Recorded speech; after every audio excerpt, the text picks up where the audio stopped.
We can't hear you, Deanna.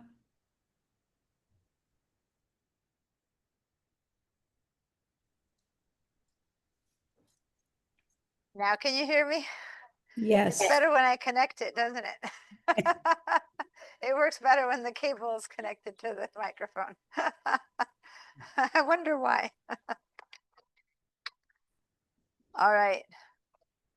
I had everything set up, but that cable wasn't connected. All right.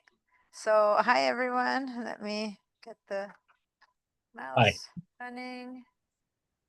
And then I'll be ready. Whoops, is this the wrong mouse? Oh yeah, it is the wrong mouse. This is the right mouse. Am I in? Here we go. And this is the other mouse. Let me connect with this computer. And then, well, what's that?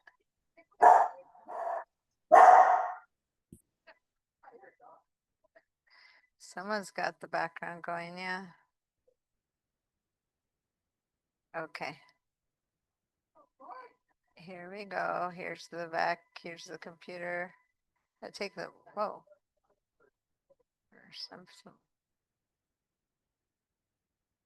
There we go. You guys were blurred. But now you're not blurred and it's still fuzzy. Anyway. Okay. We're all in with both computers. And I'm letting everyone in. All right. So guys, sorry, I've been so busy. I haven't said hi, not only to you on Zoom, but not even to the people here. So hi, Carol. Hi, Phil. Hi, Rod. Welcome back. Hi, Gigi. I have been talking to you, Josie. And hi, Sue. Hi, Maud. Oh, you're over there today, Maud. Hi, Mary Jean. I see you the sideways bottom of your chair. I hope you haven't fallen. Hi, Marta. Hi, Julie. Hi, Alan. Hi, Linda. Hi, Yolanda. And hi, Blas. All right. Blas, are you becoming a homebody now? A Zoom body? I'm out of town. That's why. Oh, okay. I'm out of town. Thanks for joining us even while you're out of town. Okay. And it's okay, by the way, if you choose to become a Zoom line. I'm trying to make you feel bad. What's that?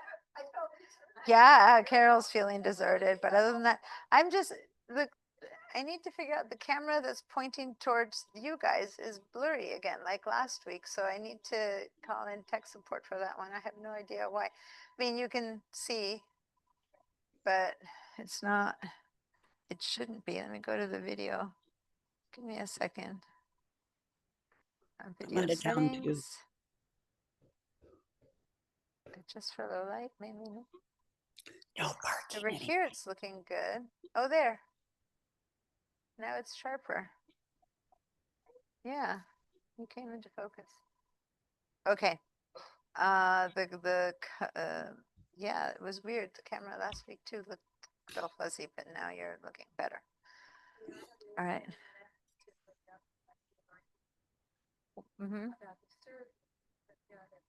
Oh, thank you.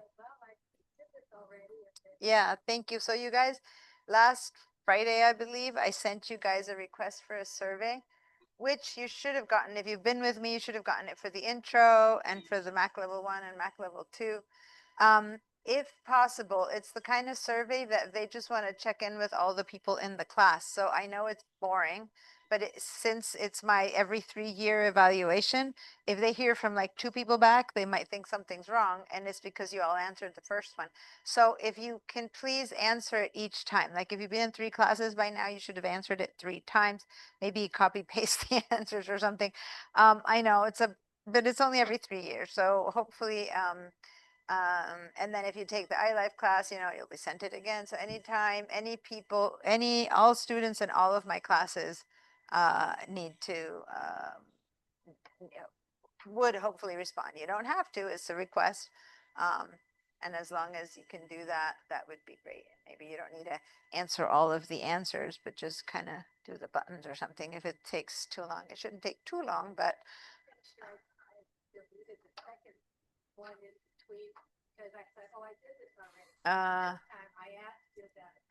oh, so maybe a lot of you, well, I guess you can just click on the same link. No, because that would be the link for the second class. The thing is that it isn't about the class, it's about me. So they ask you, what class are you in? And you have to say what class you're in. So the same survey link I send to all my students, and they ask you, what class are you in?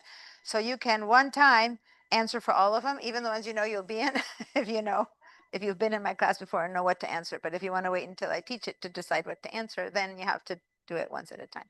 But they ask you at the top, what class are you in? And then that puts your answer in people from this class versus people for that class. Got it? So it's not about, and it's anonymous. So they don't know that you've answered once, 2 or 3 times. It's anonymous. So if you answer once, you answer 3.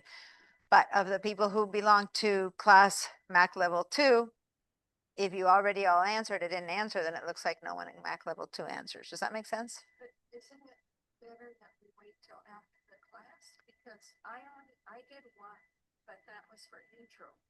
I didn't see anything, or maybe I thought that teacher. Or maybe I didn't send it to Mac level So 1. then I didn't.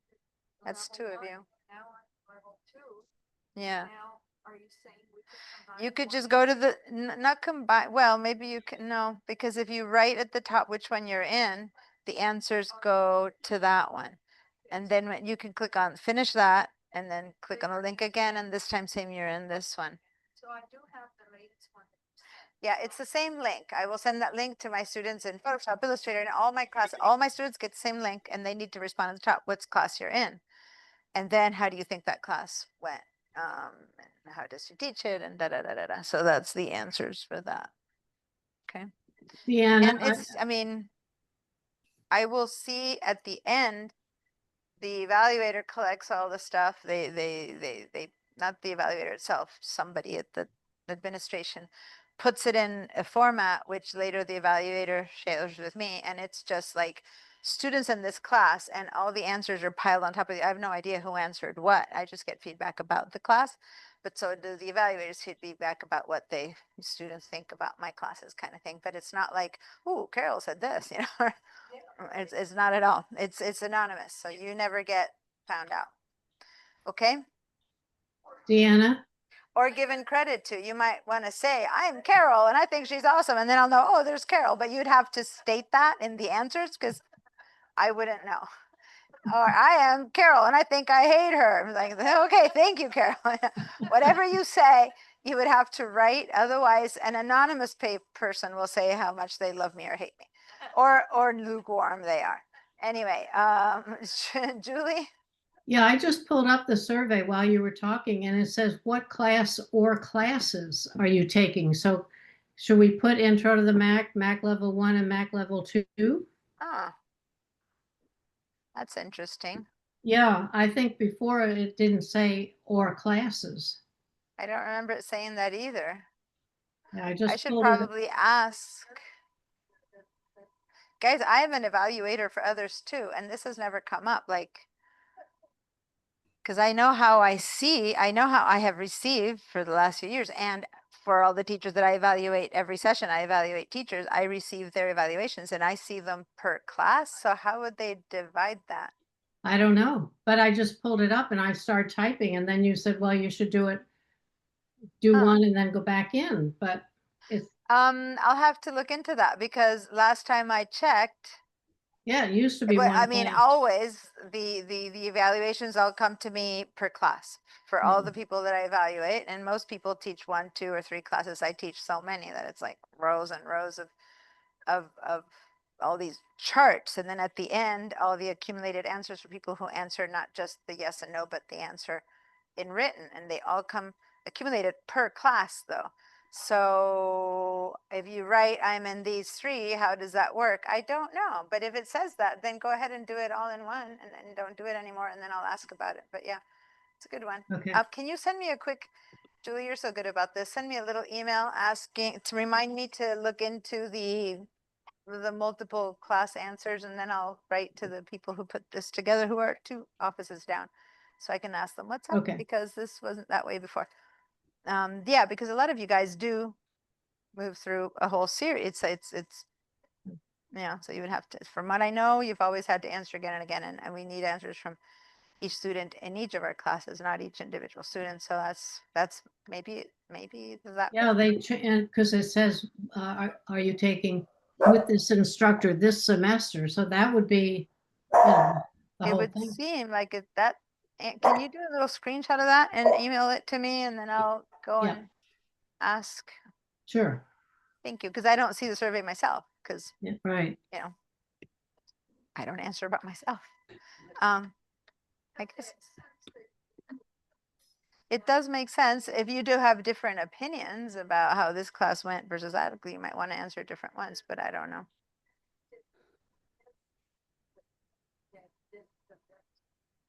Oh yeah, it's for just now. Yeah, because I get evaluated this semester, and then 3 years from now I'll get evaluated again. So it's not like every class is taken under the sun. It's the ones I'm teaching now. Yes, this is the fall semester. Spring is January through, yeah, and then the summer. So we have three, the spring and the is what we would normally call winter, but it's from January through April, May. I have a phone call I That's have to spring, take. and then this is the fall semester. And the summer they don't do evaluations. Okay. What's that? I have Oh, a phone call. got it. Okay. Well, thanks for pointing that out, Gigi, because then this other conversation came up, so it's good to know. I don't know, and when I wouldn't know the answer. And in fact, if any of you guys pressed on the video that it says to watch, that's me talking, but that's not me talking because I am your students. That's a video that we set up that goes to all people, so they don't even know me from whoever. So and I'm one of the people who worked on this whole survey, so it's surprising that I wouldn't know that answer. So I would know. Supposedly it's always been per class, so I don't know. Anyway, let's continue, but thank you for remembering to ask me as I asked you to. All right, so any questions before we delve into today's class? Any questions about how you've been using your devices? Remember that I proposed that you should all switch to using your categories in your, hold on, gotta move my microphone. I'm taking off my sweater, and I had put it on my sweater. So there we go. So we had explored the whole group of apps as a general idea of how they work together, all the communication apps. We had worked on specifically the email program, and we began to make, through the email program, we made a couple of appointments and things like that. But we had set the mail app on the computer to work with categories, remember, primary and updates and transactions. And then at the very last minute of the class, I showed you how to do that on your phone. So now, I just want answers about the computer version of it, what we did for most of the class last week. How did it go? Were you able to spend some time categorizing your emails? Do you think it's kind of working? Give me a yes if you're liking it. Give me a no if you're not liking it, but like if you weren't able to make it work, or something's not working, or you have questions, right? Give me a no. If all is good and it's working, give me a yes. And can you please mute the person with the barking? I didn't hear a barking dog. I apologize. I think I muted it. Oh, got it. I think I muted it. Okay, thank you. That was me. Mary Jean? So I think what happened, I went I made a mistake. I have that column on the left with all my individual mailboxes, right? Family Mhm. photos, insurance, stuff like that. When I went through stuff with Apple, I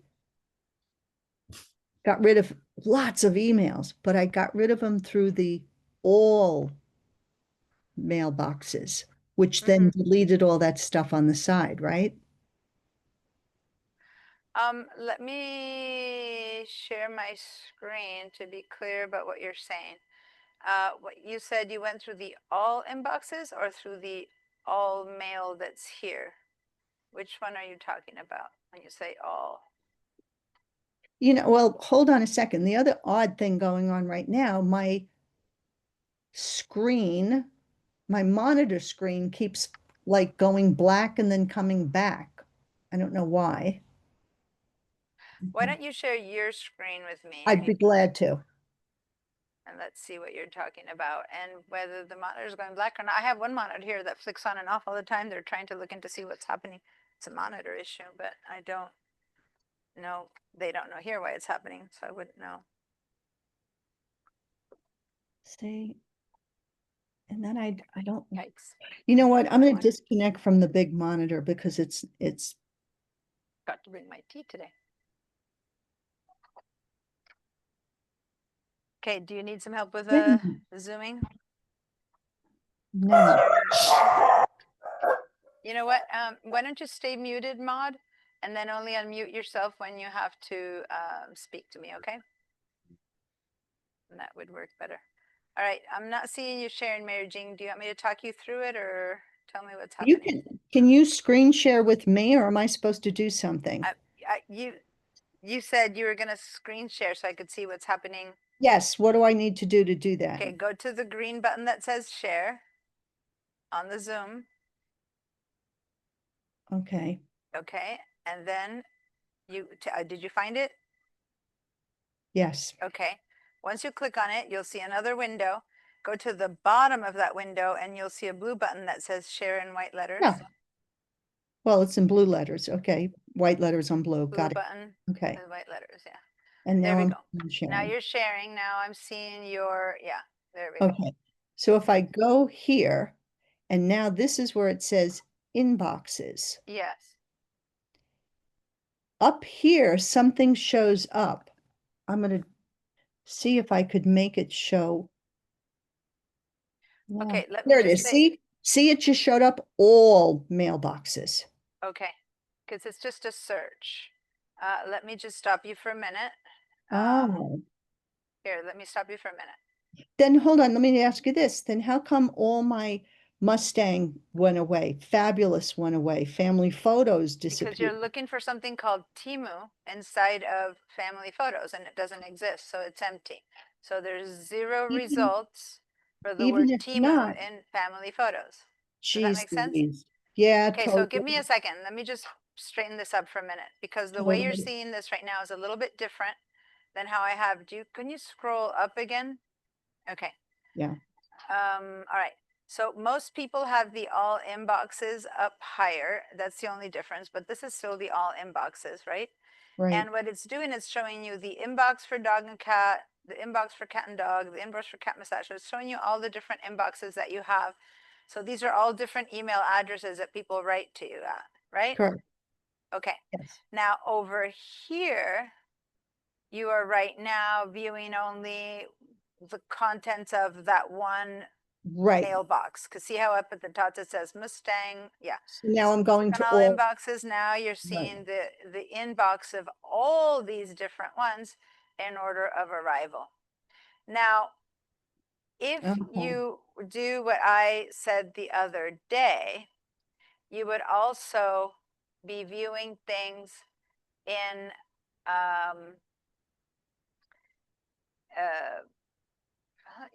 you're not showing it there. What version of computer are you, what operating system are you in? Yeah, say about this Mac. Sonoma. Oh, it's just that you don't have it yet. Okay. Yeah, you don't have it yet. This is as of Sequoia. So you don't have this feature yet. So go ahead and turn this off.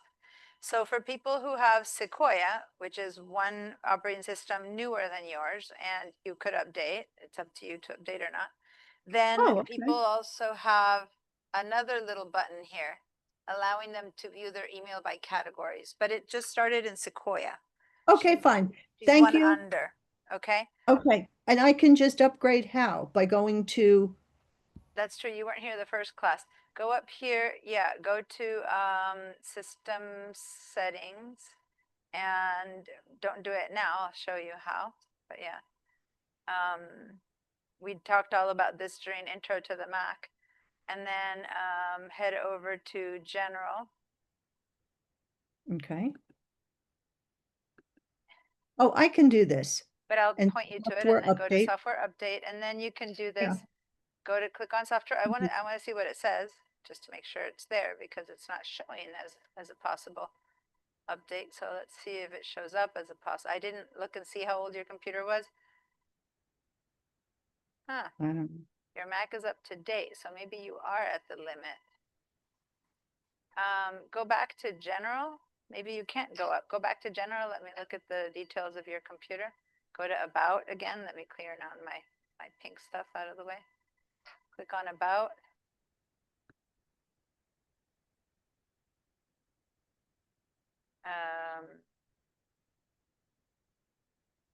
It's an Intel. This one doesn't say the year. But the fact that it's an Intel means that it's a bit older and you have 8 gigs. 13, yeah. So, oh, here it is, 2019. So a MacBook Air 2019. Yeah, so I'm looking, it's a 2019, which is only 6 years old, only. That is a 6 years old. Yeah, so that's as much as you can go, Sonoma. You're only one version behind at this point, but not really because the newer version already came out. So we're not using it yet in class, but really we're we have an extra Well- version up right now. When I have Um, Sonoma here, that I can't do anything about it, right? So it's not that you can't do anything about it. You are still you are still Well, yeah. seeing this in this Okay. mode that isn't yet upgradable, so to say. I'm fine. I'm fine. Which is fine. So, but I needed to know that because I was going to say, oh, it's the categories. Well, you don't have the categories yet. Okay, so let's go back to Great mail. information. You can unscreen share me now? Yeah, no, hold on. No, don't yet. I Okay. can, yes, but don't yet. Close system settings and let's go back to your mail. Okay, so you guys, for those of you who are in Sequoia, you have the choice here to do the whole primary and transactions and all that. But if you don't, all you're seeing is every one of your emails except for what the computer considers junk mail. So the junk mail has been filtered out for years. But the rest of it comes in one after the other in order of arrival. And what iPhone do you have, Mary Jean? Ha ha ha, 6S. Okay, so in your iPhone, you probably can't do the categories either, which is fine. You're kind of parallel, so to say. You can't do the categories on either one. Because some people might have an older computer but a newer phone, or an older phone and a newer computer, right? So then it's a little bit different what they can do. That's fine. So then when you did so, let me explain what was happening at the beginning. This is all the inboxes, period. You do have a ton of mailboxes set up. Can you scroll up so people can see what mailboxes Oh, look like? Bad a news ton bears. of mailboxes. Okay, so she's very much, now you have, But see, um, it's empty. This is empty. This is empty. yeah, did you make That them? wasn't. That's not I empty. don't know. I need to go through all of this stuff and clean it out. That's Are all. you in the, well, are you filtered by red or unread? No, she's not filtering. So this number 3 just means it's not red, but it doesn't mean it's empty. But in her case, she was clicking on them and it was empty. Have you ever put things in there for it to, that it shouldn't be empty? In which one? You Apple- just clicked on what Apple you said that Info? one was empty, for example. You clicked on that one and said it's empty, and it was. Right. Have you ever dragged anything in there? I don't remember. Yeah, so you might have made it, but you haven't put Done it anything in in- it, so it'll be empty. Does that make sense? Of course. These mailboxes that you make are up to you to fill. I know. It's time to go through them and delete them. Yeah, so what I'm saying is if you have been putting things in them, they'll be in there, and if not, not. They are not automatic, as opposed to, and I'll talk a little bit more about smart mailboxes today, which kind of fill themselves up. Then But- how do I get rid of? Now it doesn't show it. How do I get rid of the 5,000 emails that I have? Obviously, I'm not, You don't, okay, click on all inboxes. right? Now it's not showing it. What said 5,000? Under here, it said 5,000 emails. Yeah, it did. There it is, 5,000. Yeah. So amongst all these email addresses that you receive, those are the messages that you have in there, of which only 926 are unread. So these numbers should add up to about 926, right? Because that's what Yeah, is right there, unread. 7 4 is 11 But 6. Yeah. the total messages that you actually have in your inboxes, meaning neither thrown away nor put in Right. mailboxes, is 5,000 of them. So, and here's the trick I'm going to show you today.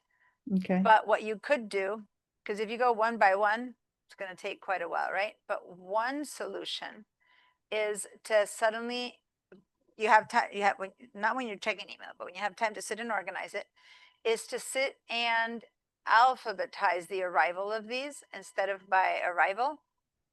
So then you'll get, I thought Wells Fargo is there, right? So when you go to the W, you'll see that you have 300 Wells Fargo messages. right. And if they are important to you, you drag them all at once into your Wells Fargo mailbox. But if they're not, then you select them all and you throw them all away at once. Does that make sense? That Absolutely, I you know have how to do some, that. so how would you do that? Let's go to the mail settings, click on mail over here.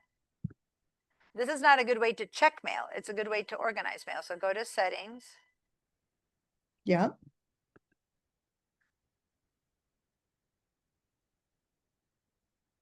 Actually, I'm wondering, hold on. I'm wondering if you can just do it from view. Let me check before I take you to that. 'cause I would just go to Wells Fargo, put it up in search and go through I them. just wanted to see sort by, yeah, okay, so don't do this. Go ahead and close this. We don't Okay. need to do that. Yeah, you can do a search, but that won't give you so you can do a search for Wells Fargo, I agree, and then you get that. But what if you just want to start organizing everything? So then forget the settings, go to view, and you can do that for everything. Go to view, sort by, and then go back again, view, sort by, and then hover over there. The default for everyone is view by date, okay? If you view by date, that's what we're getting. We're getting to see everything as they arrive. Go ahead and say view from. And now everything organizes itself in alphabetical order. Wow. Since you were starting with Wells Fargo, it continues with that. Wow. And now you can, then it goes to Willows, Williams, Okay. William Colhill. So you can now see, I Okay. find it easier for me to organize stuff that way. Like if you go to the very top, you'll start with emails from A, B, or C, and then I just get all my A's and I go, oh yeah, I don't need those. And it's like I can just delete by 20 and 30 and 50 emails at a time, which will quickly get you to the 5,687 messages you'll be down. And then you'll see, oh, these are all in Verizon. I should keep them all. Boom, I'll throw them But in. no, Verizon, this is one of the ones, just delete and take me off. I don't even know why I'm getting Verizon. I don't use them anymore. Okay, so the computer is, it seems correctly, assuming that these three are, see anything that's yellow, guys? The things that are yellow is the computer automatically put them in the junk mail, Right. okay? Or it's suggesting to you that they're junk mail, and that's why they have that color. But then you have many that are not. Now, if you don't even own Verizon, like it's not even a thing, somehow they have this email. Verizon Right. has your cat massage email. Cat right? massage, everybody. So now has you go them. to the topmost one. If that's the topmost one, I don't know if you scrolled up or down. Yeah, now scroll down, down, down. No, the other way. Well, it looks like you had. some No, more I know things. what, watch, go to Verizon, scroll up to this one, for example. Yeah, hit scroll to shift. the top one. Go to the topmost one of all your Verizons. Looks like you There. have quite a few. Start from the top. There we go. So go down. Slow down a bit. Oh, now you lost him. Verizon. Down a bit more. There it is. There it is. Stop right there. It's the first one. Got it. You got the first one. Okay. Now scroll in the other direction until you get to the last one, until you start seeing another name. Oh, there we go. Vipassana. Okay, now before you click, hold your shift key. Yeah. Now with the shift shift do key down, this, click. Good. Now and you then can hit right click delete. and delete all of them at once. Yes, that I actually know how to do. Terrific. I appreciate the time. Thank you. Now, had you wanted to get off of Verizon's list, you might have wanted to click on that and see what email it's coming to, which we saw, Cat Massage. Then you can go to Verizon. But the important thing I didn't have us do is check if it really is from Verizon. You know how you have to check the address to see if it really is Yes, from Verizon. yes, yes, And yes. if it Okay, really is from good. Verizon, then you can go and say unsubscribe. So I would go into my delete box then under cat massage, Mm-hmm. There it is. Go to junk. Is it your- junk or is it trash? No, trash. And in here are all the ones that you just deleted. Yeah. So And here's they are Verizon. also sorted by date, so they'll be mixed up on any other trash that you have. Then Yeah, so I click go to on that little eye Verizon. guy, yeah. And oh, it wasn't even from Verizon. Look at that. Son of a gun. Son of a gun, right? I told you guys you have to check who these things are coming from. Son of a And gun. that is it's info at edge3letter.com. Now, that's the one that the computer had put in yellow telling you it was junk. Go see and find a Verizon that wasn't in yellow and let's see if it's was from Verizon. Let's see if you can find another Well, one. actually, what I can do is go to search Okay. and go to Verizon. Because it does check if you have it set up to check your trash, it will go. And then here's a Verizon, These are all yellow, so they must be all from that junk place. but that says Verizon Yeah, but it doesn't mean. and it's No, from it's some from other. offers at Wow. cspraymta2.com. I am so glad you made my point. You guys, you have Yeah. to check who it comes from.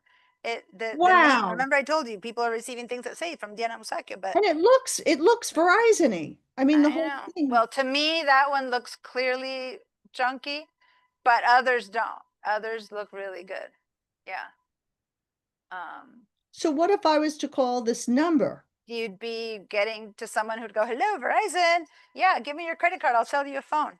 And you'll never see it and they'll have your credit card. Oh, okay. Thank you so much. I appreciate using Yeah. class time for this. Okay, good. Blocking. Did you see how she went to 2 different Verizons and they were 2 different addresses? One was from Sea Spray and one from Edge, whatever.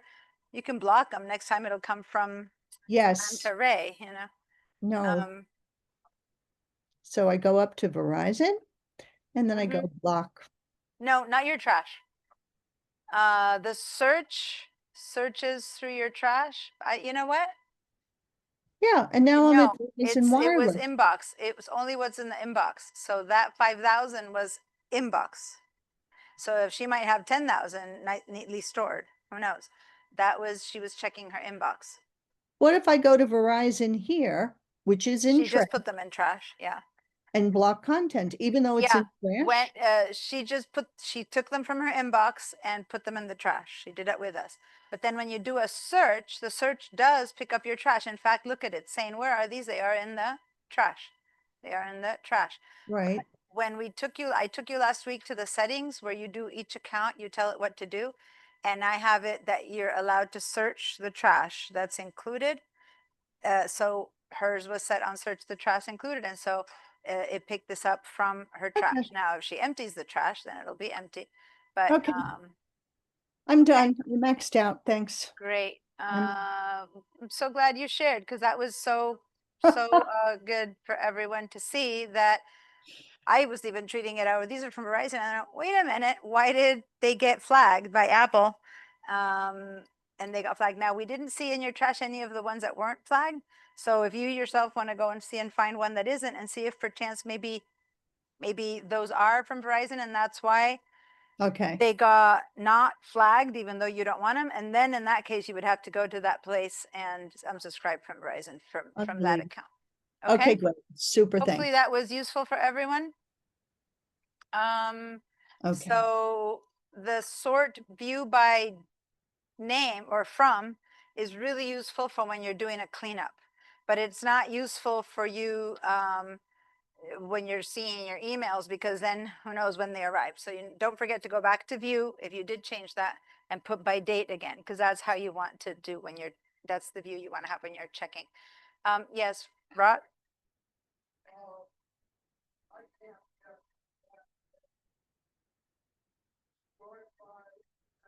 Okay, give me a second, because Rod has a question up here that I need to go see. How about close this for a second, because that's your primary thing right now. Good. So now you're in your view. Okay, now go to view. Sort by. Oh, no, it's, Yeah, it's just that you were in your settings, so you can't sort your settings, and so it was grayed out. So now that the settings are closed, now you can sort and change how to see. Oh, sorry. So yeah, if anything that you don't want and you don't know, how come I got it? I mean, what Mary Jean was said was so perfect. She's like, I don't know how this got here. I don't want this. Well, even if it's from a reputable name, and how did I get here? Check and see, because all that reputability might be fake. Okay. Now, I purposely sent myself an email that I got yesterday, I believe, or the day before yesterday, that looked very real. But, and this is, again, a bit that effect that you had. It's like, why am I getting this? I have no idea who it is. Please complete your K. Now, it doesn't look very real because I forwarded it to myself, right? So it already looks like it's inside. But when I got it, it was the right email. And these are the ones that really get you, right? Because we recall our user complete verification in order with the regulations. It must be done before this date. Otherwise, you would restrictions may be applied. Click here to proceed. It's an automated message. Reply to, which no reply or do not reply is a normal way when people want to, companies want to send you information, but they're not one. If you reply there, there's no, they want to warn you, there's no answer from us. This is just to info.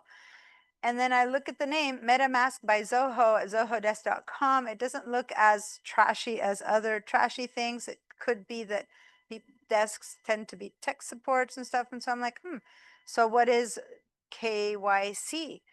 I don't know. But that's important. If you don't know why or how come you'd be getting this, it's almost easier. Now, I went and Googled KYC. I Googled MetaMask first, and then Zoho, and it turns out that it's anyway, let me actually show you, because this is, let me show you my entire screen. I'm gonna just show you what I did, because I want you guys to do this. And this isn't really in today's, of all the things I need to teach you, but this is so important that I want you guys to see this, okay? So I went in and wrote, when it looks like it could be real, go, did someone sign us up for something? I don't know, because it looked real-ish. So when MetaMask, and then it turned out it's a wallet platform, blockchain wallet, whatever, crypto wallet, which we don't have. So that already told me, okay, I know it's not for me. But then one of the choices was MetaMask KYC verification, which is the email I got. And I'm like, okay. And I checked on that. And then immediately it was like, MetaMask is real. They do not require KYC. If it's a you don't know, any request via email, text message is a scam, phishing attempt. You should disregard. So then I kept reading at it, right? But I looked it up independently because it looked real. Like it looked like it could have been real. And I was like, my concern wasn't so much that it was real and I had to verify my whatever, but that someone or something had signed us up for something inadvertently, because it might be a real email that we should be looking into. Hey, welcome back, Susie. So then I sent it to you guys. I sent it to myself here so that I could show it to you guys, because I mean, right now, because I forwarded it, looks kind of weird. But it looked like the way they should look, and the email wasn't one of those really bizarre emails. And so then all that's left is to look it up, because what if someone did sign you up for something bizarre like that using your social security and your accounts and whatnot? But the fact that it said, because my first concern when I said, oh, it's a blockchain, what happened here? But then clearly, and then I looked it up a bit more and I kept looking, and it kept saying, yeah, anything about KYC verification, it's not, they would never ask you for that, So then I'm like, okay. So then I went and after forwarding it to yourself in my real email, I already blocked it and threw it to the junk and deleted it, right? but I wanted to send it to myself here to show it to you guys, that that's what you need to do. You just don't know everything, right? You got to mistrust. Okay. All right. So, let's head over to, oh, so that was, okay. So that was my first question, was questions about doing things on your computer. And at this point, the answers might be gone. So can everyone, let me clear your answers again and get now a real feedback from everyone here too. Who went and tried out the categories? Last time I said if you liked it and if it worked, I said yes, but you might not like it. But if it worked, like you can see it, even if you later decide I'm not going to do it this way. But if it worked, you will able to categorize stuff, right? Like if the system worked on the computer, give me a yes. And you have an older version? Okay. But it came on my phone, so I'll check Yeah. that out. So a lot of people might have it on one or the other. Okay, so I got 2 yeses over here. Carol, did you try it at all? No. And Rod, you weren't here last week. Do you know? You're looking at it right now, so you don't have it set up. And Susie, you weren't here. He doesn't, he has it, the request of, do you want to try it set up or now? He has the try categories, which is what, yeah. So now you'll be in the categories version of it. And that's what I taught you how to use last week. And then I said, just give it a try, right? Between here and next week. And if it worked, fine. If it didn't work, fine. So Julie, I think, do you have I Sequoia? have No, Ventura, so you I have can. Ventura, so you don't have it. Okay. How about Maud and Blas? Oh, Blas is saying yes. Bob. Maud, did you try it? The categories? You're muted. You're muted if you're talking. Don't talk because well, talk, but I can't hear you. Unmute yourself first.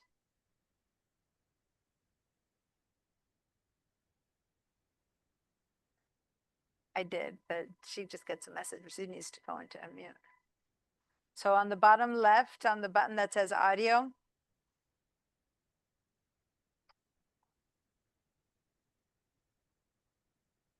Okay, I'll wait until you can unmute yourself because I can't unmute you. And then you can tell me because right now I can't hear you. All right. Now let's transfer the conversation to the phones because I showed it to you at the last minute. How many of you guys tried this on the phone? And for some of you guys, it's the only place that you do have it. Because if your system doesn't do it because it's not new enough, then your phone, usually even with older phones, the system updates, but I don't think all the way down to a 6. So I'm not sure what phone draws a line before the categories start. I guess I could look it up. I'm going to share my phone.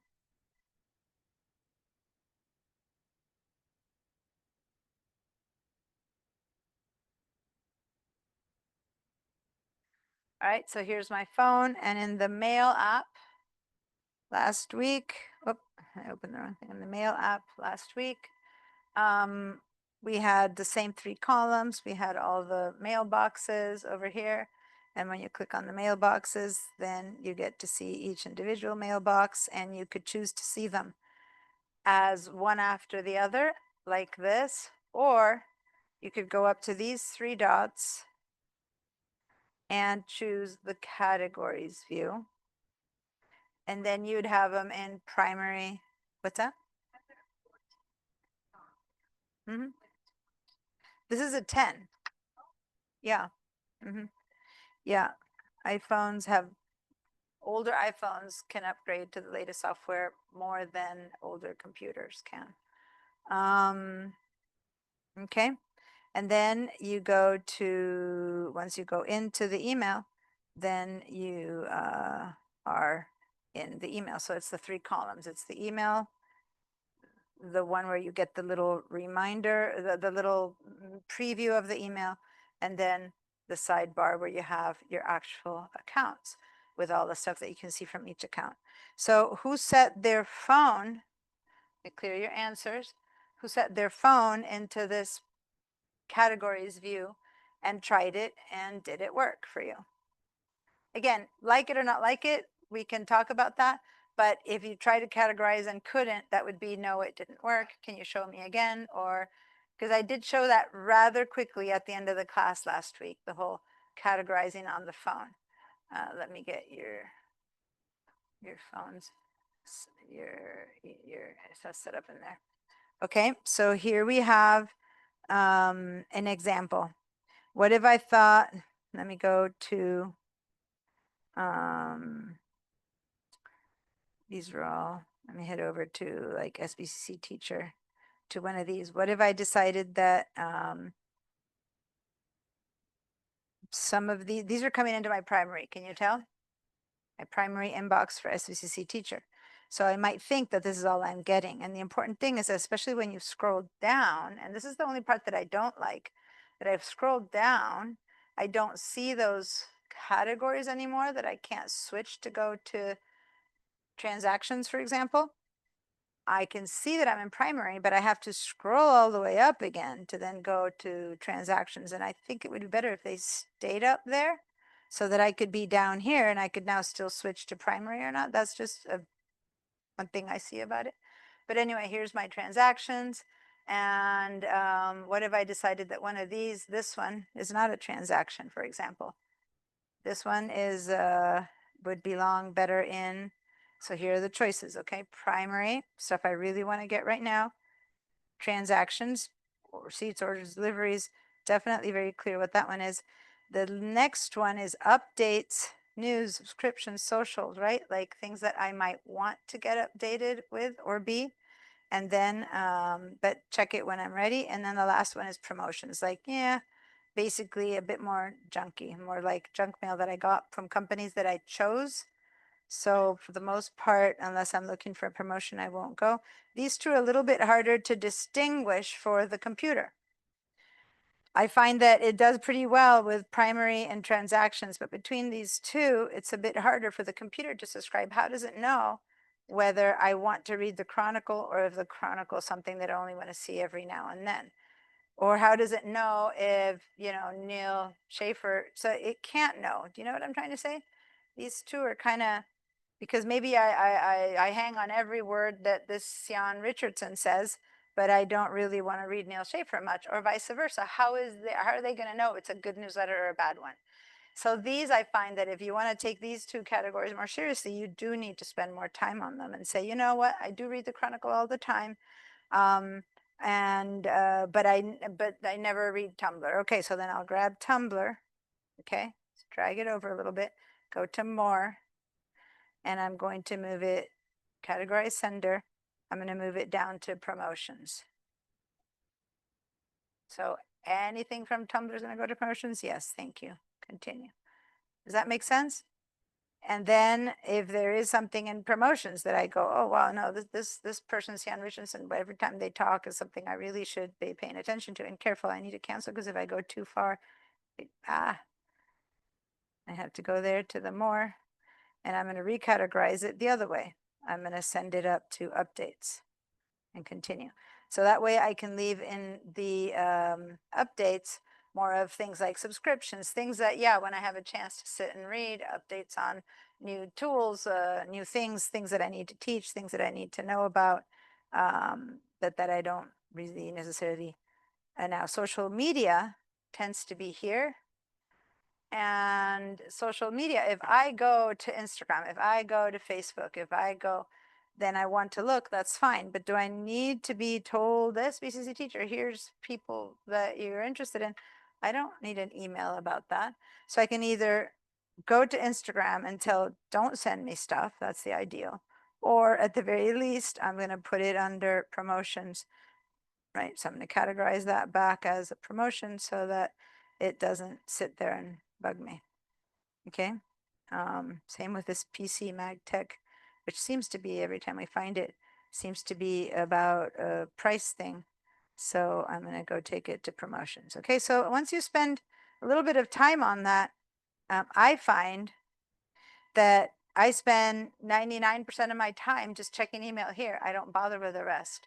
And every now and then I'll go and say, okay, now I want to read the Chronicle arrived this week. Okay, let me go read it. It's Chronicle of Higher Education. It's not the news, whatever. So it's a teaching chronicle email. I think that's about what it took me, depending, I mean, if you sit there and work on it religiously, you can categorize a lot of what arrived that week, and you go down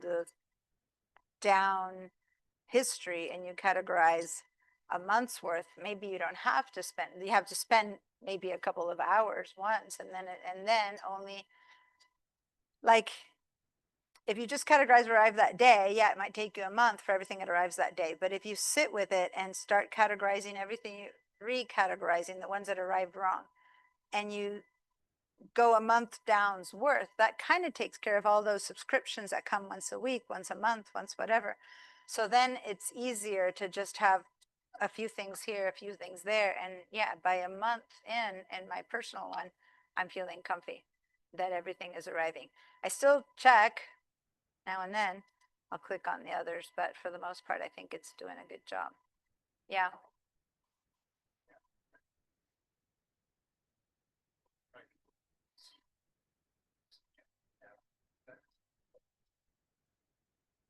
Oh, it's on both. So this is okay, so that was the phone. When you are categorizing on the computer,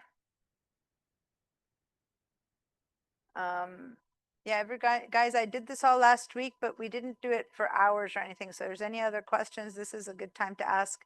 So make sure you do you have a set for view options?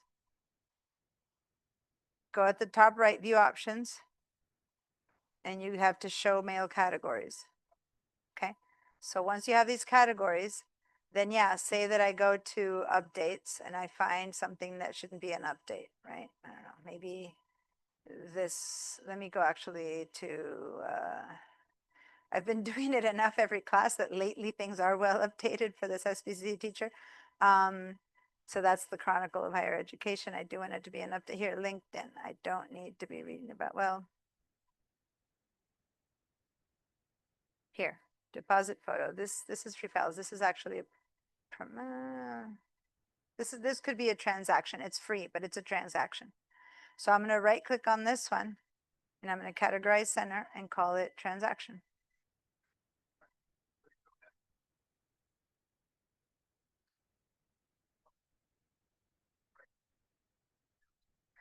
Oh, yeah, you can still go to the right or to the left here. This is with your two fingers on your drag it to the right or to the left. Two fingers down, like just like going up and down, but sideways. Yeah. Okay, let me see. No, oh, on your computer. On this, you need your, yeah. So here's the thing. For those of you who have a touchpad on your laptop, you have the possibility of going right to left. Or if you have a Mac mouse, you can go right to left. But if you have a stupid mouse, it can only go up and down. You need to have a Mac mouse. And by the way, I do have for checkout Magic Mice back there for people who want to try out what a Magic Mouse is like if you're interested in purchasing a Magic Mouse to see its advantages. One of its advantages, it works like the touchpad and that you can go right to left, which a lot of things on the Mac are made for that, assuming that you either have a Magic Mouse or you have a touchpad, right? But those of you who purchased a PC mouse, you are restricted to just what the PC mouse can do. I have heard that there are some expensive PC mice that can be used on a Mac that goes to left. Might as well, if you're going to get an expensive one, get the Magic Mouse, right? That's my point. Anyway, so okay. So try it out on your laptop. Okay. Yeah. Oh, my nose. Okay. I want to continue with a few other things before we come back to mail. Can you write to me in the chat, or you guys write down, if you have any mail question that's very specific? I know that I sometimes teach it from the very beginning as a very basic beginner questions about mail, but other times people want some higher level things. If I move on to another app right now, because I am concerned that I do have to show you a few other apps, and we've spent quite a bit of time on this, what would be the things about mail that might confuse you more, that you might want to even just, how do you start a mail? How do you send a mail? How do you do that kind of stuff? Please send that, go ahead and write that in the chat. Then I can gauge my time and decide what to do. Okay. Photos, Mary Jean, are you in my photos class? The one that starts next week? Next week? No, well, maybe it's time to sign. I started to sign up for it. Okay, so just because Mary Jean is saying too many photos, I needed to external drive, Apple support phone call, that's fine, you can do that. But to learn and say maybe you don't need that, maybe something else is happening. One of the things that so this goes Monday, Wednesday, Monday is still Mac level 2. But next Wednesday is the first day of iLife, which is photos class. Okay. So if you haven't yet signed up to that one, please do so. Then I have no idea where we're at with whether you guys would need permission from me, if we're full or not. That always fills up once I start talking about it. I haven't been talking about it enough. So let me see. Oh, you know what? I started to sign up for that during class last time, and it was just too confusing on how to get. Oh, there it is. So it's capped at 25 and I have 24 people in it. So I've got one more spot left. So what happens when you're there? How do you say, sign me up for that class? So you need to give them this, let me go to the chat. CRN.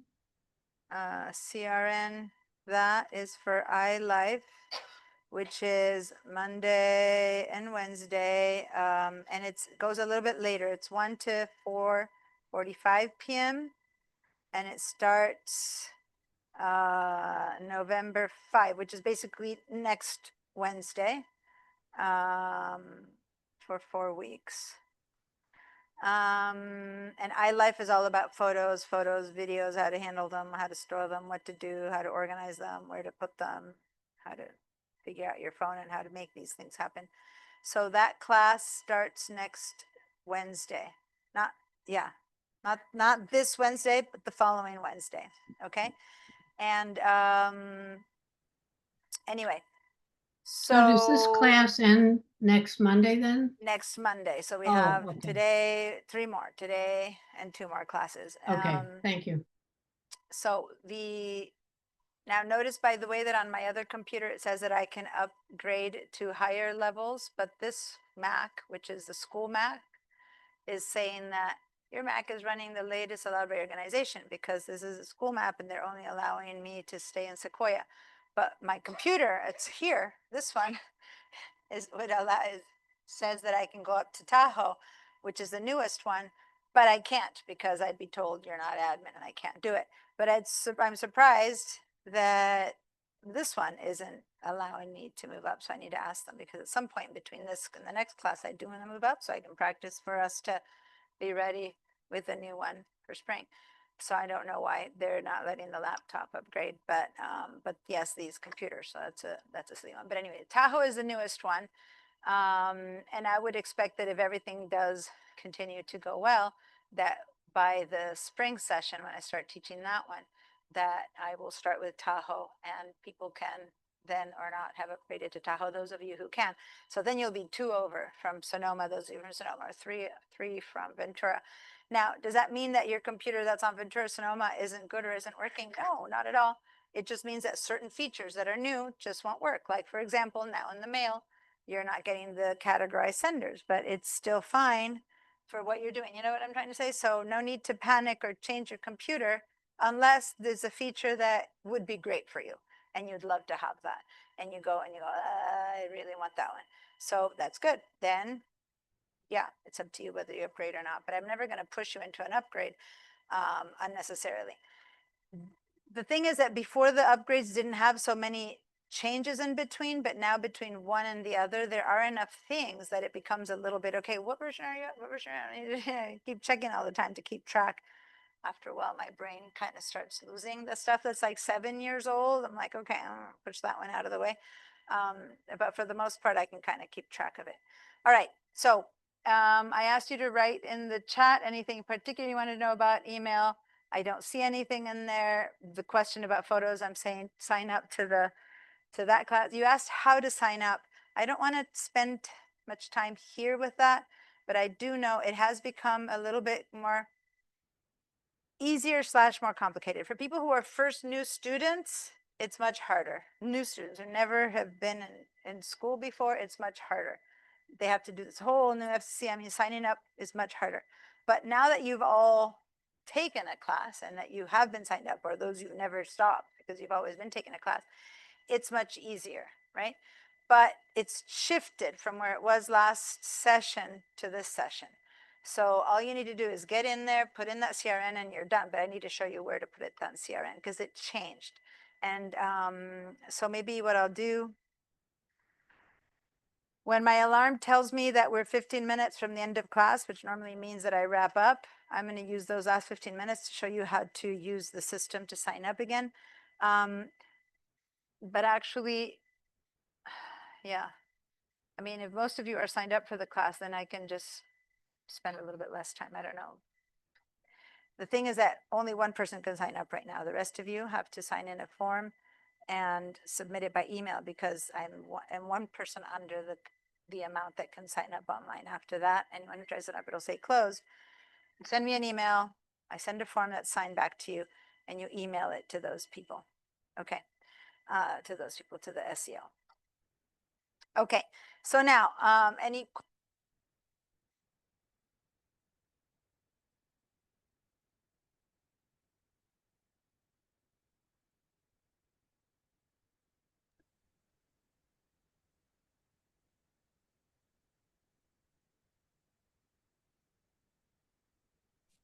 We can't hear you.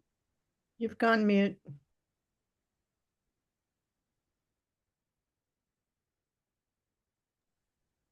You're still muted, Diana.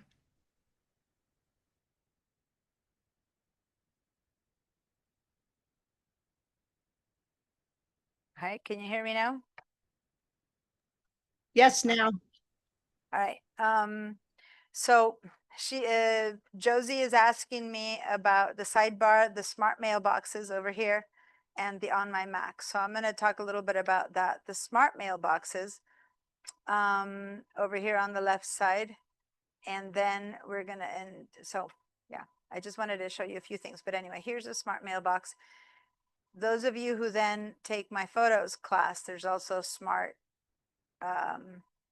albums. When you look at the Finder, there's smart folders. The concept smart in front is a concept that's equivalent, although in each way, in each one of these apps. So if you understand the concept, you'll apply it the same for everything. And what it is, so who said, was it Mary Jean, who we were talking about the Verizon stuff? How she said, oh, well, I can just search for Verizon and it'll come up, right? So she went up to the search and she put Verizon, whatever. I don't think I have anything Verizon, so I don't know if anything will come up. No, nothing. Did something come up from Verizon? No, don't have anything particular from Verizon. Let me go back to primary. But let me go for something I have. So I have some Google stuff in primary. So let me go for Google. And then I showed you, maybe I have so many Google things. So subject contains Google or Emma Cruz or from here, from Google Drive. I'll click on Google Drive. I have Google, so I have some via Google Docs. Anyway, so it's a search, right? I search for stuff. Let me go for maybe Adobe Max is arriving right now because I'm getting emails from that. So I'm going to click from Adobe Max. Here we go. We have a whole bunch of Adobe Max that just arrived. That's a search. And suddenly I see all my stuff from Adobe Max, right? Well, what if I want to have that search be memorialized, so to say, into a mailbox. That's really what a smart mailbox is. It's a search that's automatic. So I'm gonna click this X so that I see my regular stuff again. But what if there's a person that is so important that I want to see email from them all the time? So for example, if Emma Cruz sends me something, amongst all the emails that arrive, I just want to look for Emma's email. So I just click over here and I get Emma's emails. Does that make sense? So that's a smart mailbox. It's a search that you've fixed. Show me only Emma's emails. Okay. Now it could also be that you say, show me any emails that arrived today. That's what the day box that everyone has there that comes with the computer. Like the today comes with a computer. And it says, show me an email. So as of today, I got 37 messages and that's it. And I don't have to see every message ever arrived, right? So you can say, show me any emails that have attachments. And so here's a box that when you click on that, and then any emails that have attachments come in. Attachments is when something is linked, okay? So in this case, we have, so Julie just sent me this with an attachment. That's a little survey. She just, I asked her to send me this at the beginning. I said, just show me that question. She just did that. So it's under things that show me smart mailboxes. Now, the computer comes with just the today, right? Or does it have another one? Just today. So if we want to create one of our own, right? If you want to be able to get messages that come from Robert Brown, for example, I'm going to start with Robert Brown. So the first thing I'm going to do is I'm going to go to an email from Robert Brown. So everyone choose something, choose an email from someone that if they arrive, you want to see it no matter what, for example. Let's just start with that. So I'm selecting Robert Brown. Oh, Maud couldn't get her email or Zoom to unmute. Okay, when she comes in person, oh, you're gone. She's babysitting. When she comes back, remind me that I need to teach her to unmute. Okay, so I could know his email, but say that I don't remember his email, right? Then the easiest way to set up a smart box is to be on one. Smart mailbox. Okay, so right here, see this word there? Smart mailbox. It's tiny. Okay, so now I'm going to make a smart mailbox so that anytime Robert Brown sends something, I can easily find it instead of having to do a search up there. So I'm going to go to the smart mailbox here and click a plus sign. I could also go up to the mailbox and create a new smart mailbox from there. Okay, but since we're here, let's just do it with this plus sign. And so I'm going to give this right next to the smart mailbox. Remember that all these little guys here show nothing, but watch, they show nothing until I touch them. So if I touch it, if I touch the word smart mailbox, then the plus sign appears. Remember the favorites as well. It just sits there being just the word favorites, but when you hover over it, you get those choices. So now next to smart mailbox, or just go up to mailbox, create new smart mailbox. That works as well. Once you click on new smart mailbox, you'll give it the name. So I'm going to call this one Robert Brown because this is the one that I'm about to create. And okay. Now, because I was already on his email address, the smart mailbox is kind of already set up for me. It says contain messages that match all of the following conditions. It has to be from, and it has to contain the name rbrown2@sbcc.edu. Does that make sense? Now, I happen to know that sometimes he sends from FRC pipeline. So later I'll add some of that. But right now, I just want something from Robert Brown. Do I want to include messages from trash or messages that I sent to him?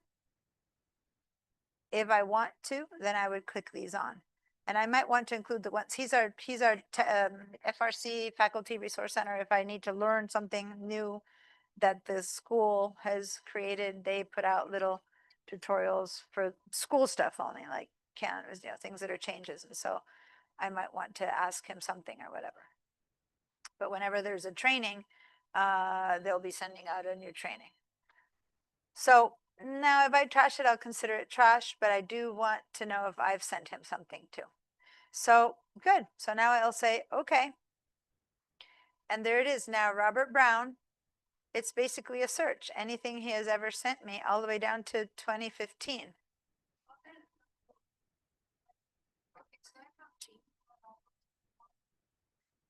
No, she had fixed mailboxes. Mary Jean had mailboxes that she made that she needed to drag stuff into them. This is, the smart mailbox is different than a fixed mailbox, than just a mailbox. Yeah. Oh, that's true. I hadn't thought about it that way, but yes, you could do that. You could do that. I find that people that that sometimes I don't want to check all my emails, but sometimes Emma says, yeah, I sent that to you last month. Or I gotta scroll over to look for it. I just click on Emma Cruz and then I can just go straight to last month. Oh, there it was. You know what I mean? Because we go back and forth on stuff all the time. So it's comfortable. So whatever reason you have to do that, you can set this up that way. For example, Robert Brown sends up information of tutorials that we need to learn. So I can go back instead of have to search. And it's not so hard. I could just go click in here and write Robert Brown. But instead of doing that, I click on that. Like it's if I use it a lot, it's one less little bit. If it's a search that I'm going to do once, sure, just search for it. But if it's going to be something that I go to repeatedly, then I'll go there. Okay. Now, the today is an example of being able to see only things that are there for today. But I created in some other class this one that's this week. So let's create this one together. I'm going to actually delete it. Now look, what do you mean delete it? Can you delete it? Nothing happens to your emails? Yeah, it's just a search. I'm basically deleting the search. The emails that are in there aren't get deleted. Does that make sense? That email is still there. It's just that I have decided to see by clicking on this all the emails that arrived this week. But if I get rid of it, so I delete this mailbox. Are you sure you want to delete it? The deleting the smart mailbox removes it, but does not delete its contents. Yeah, well, because it's just a search. If I were to say search for Robert Brown, right? Robert Brown, it's just a search. I'm deleting the search as much as I'm clicking on this X to delete the search. Now, if I were to select the emails and delete them, that's different. But I'm just doing the equivalent of clicking the X over here and saying, yeah, I don't need that search anymore. Does that make sense? So if I say get rid of this week, delete that mailbox, I'm just deleting the search. That's all. But the emails that were there are still good. So now how do I create that one? I'm going to go to the plus sign. And I'm going to say this week again. I'm going to create this one. And now instead of from a person, I'm going to choose date received. And instead of is today, it is this week. So you just choose conditions that the emails have to fulfill. So if the date received is this week, good. There's my this week. And so I'll look in here and I'll find what I received this week. Okay. Does that make sense?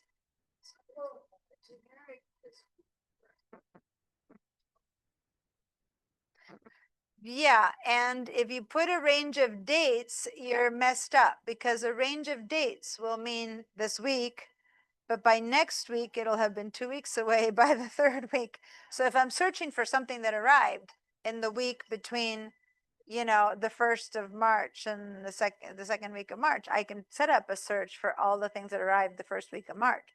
But that's fixed in time versus this week always means this week and it's generic. Does that make sense? So it's equivalent to this one is a search of anything that arrived today. Does that make sense? Now the day I done like Robert Brown the emails aren't interesting me anymore, I can delete it, and all I'm doing is equivalent of deleting a search. Now, one more thing. I do know that whenever Robert Brown sends something, he also sends it from the FRC group at Pipeline. This one is also a typical place that I'll get tutorials. And so if I don't care about whether it was Robert Brown or if it's the tutorials, then maybe I want to catch both. So I'm going to copy this email, the FRC group, Faculty Resource Center at Pipeline. And I'm going to add, I'm going to call this one FRC tutorials instead, which would include the things that Robert Brown sends. And I'm going to right click and I'm going to edit that box. And now I'm going to say, I want to get in this smart box, I'm going to search for things that Robert Brown says and from, and I'm going to paste in here from FRC. The problem though, is that right now, if I say okay, it's empty. Because, and this is so important for people who do one of these, like I have one called Family from Argentina. So I have included my mom, my sister, my aunt, my cousin. So I have one where I put 5 emails. Whenever it gets from me, it's in there. The problem is that by putting 2 conditions, the message has to match all of the conditions. And so messages can't have to come from both, which never happens. So I need to switch this to any. So now anything that arrived from this person or from this person, and I say, okay, now I have 188 messages. They're either from Robert Brown or from the FRC. Got it? So this is better than a search in that I can search those 2 places at a time. So again, in my personal life, I have that one that has like my family members from Argentina, and it's my mom, it's my sister, it's my brother-in-law, it's my niece, it's 5 different people. Yeah, I think I included my aunt in there. 5 or 6 different people that I just click on and I can get it from any of them. I'll click in here and I'll have all of their emails. Does that make sense? So that's the smart mailbox. Any other smart mailbox you guys can think of? So we just created, did everyone create the this week? Let's go do that. And or create the one with 2 or 3 different people, which is what I did over here.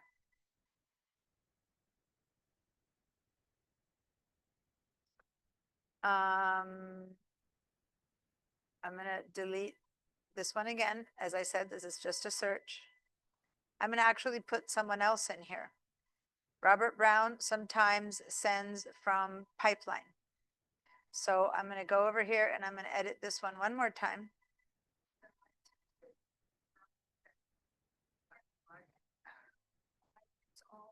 Oh, actually, thank you.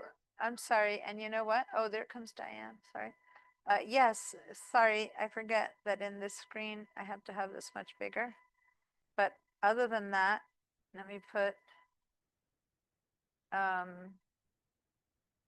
yeah, we can turn off some of these. You want to go play with those 3 lights and turn them on and off and see which one might let you, yeah, Josie, since you were saying you can't see well.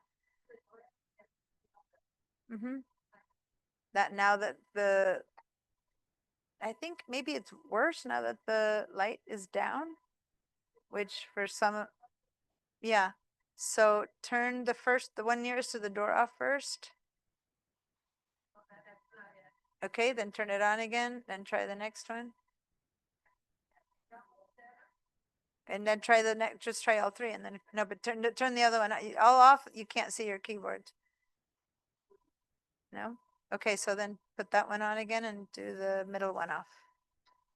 Is that better? Yeah, no? Sorry guys, we're checking because there's a lot of reflection here on the. Okay. I mean, we could turn 2 off as long as you guys can still see your notes and your keyboards. Yeah, these, I did notice for the photography classes, I need to bring these down, but we don't need to have, we can bring a few up and that would give more light in here and that would still allow us to see that with the lights off. but we would still see our keyboards with that on. So, you know, you can play around with that and see. So, okay, that's break time. All right, so now remember that if you add more than one recipient, it has to be switched from all to any, right? So then anything that comes from any of those. So I'm going to add one more person, and that's going to be this one. So from, and it's going to be R Brown at Pipeline because he sometimes sends from Pipeline. So now I know I've captured this person and all of the emails that they might write me from. And I'll say, okay. And look at that. It was 188 and now I have 208 messages. So now I've got everything that could be coming from them. Does that make sense? So there we go. Same with Emma. When I click on this one, I think I have her under 3 different emails that she could be writing to me from. Okay. So it's Emma, but she has 3 different emails that I might be receiving stuff from. So then that captures all of the possibilities that I may be getting things from. All right. So hopefully everyone tried a mailbox. Now here's the only bad news about mailboxes. And the phone, there's no smart mailboxes. So when you go to, let me share my screen. These are only, and the same thing with the photos, the same with the folders. All the smart stuff is on the computer, but not on the phone. Hold on. They changed where the iPhone, phone is. Here we go.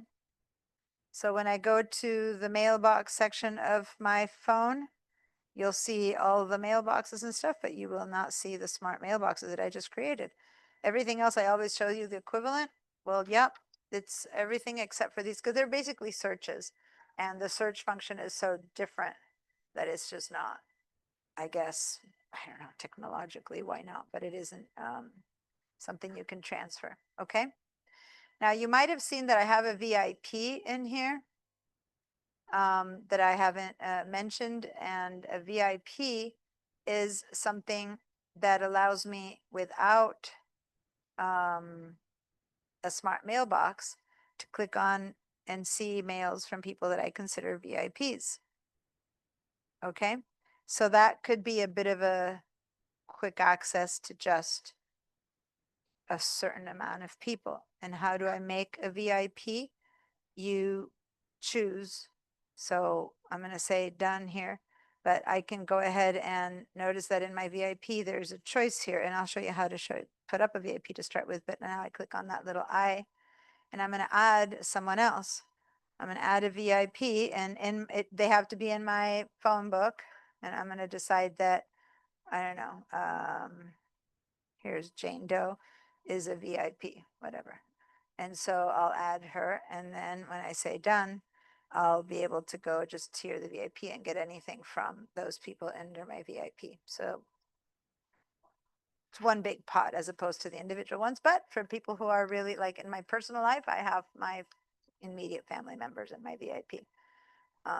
Right. So it's a choice you make. But yeah, it's not multiple, like VIPs from work, VIPs from home, VIPs from that would be nice. That's basically what smart mailboxes are, right? But it does help when you're someone who receives way too many emails to deal with a day, and you have like 50 work emails and one that you don't want to miss because whenever my mom writes to me, I really don't want to miss it. Then I can go to the VIP and pick up my mom's email, kind of thing. That is just a comment. Now, let me see. No one asked me any other specific mail questions. So let me continue for a bit.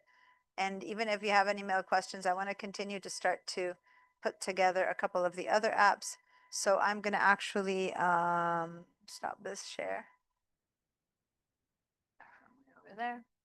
And I'm going to go back over here, and we're not done necessarily with email. But I'm going to share my entire desktop now for a minute. And what I'm going to have us do, let me, don't need to show these guys in here. Here we go. What I'm going to do is I'm going to open the contacts.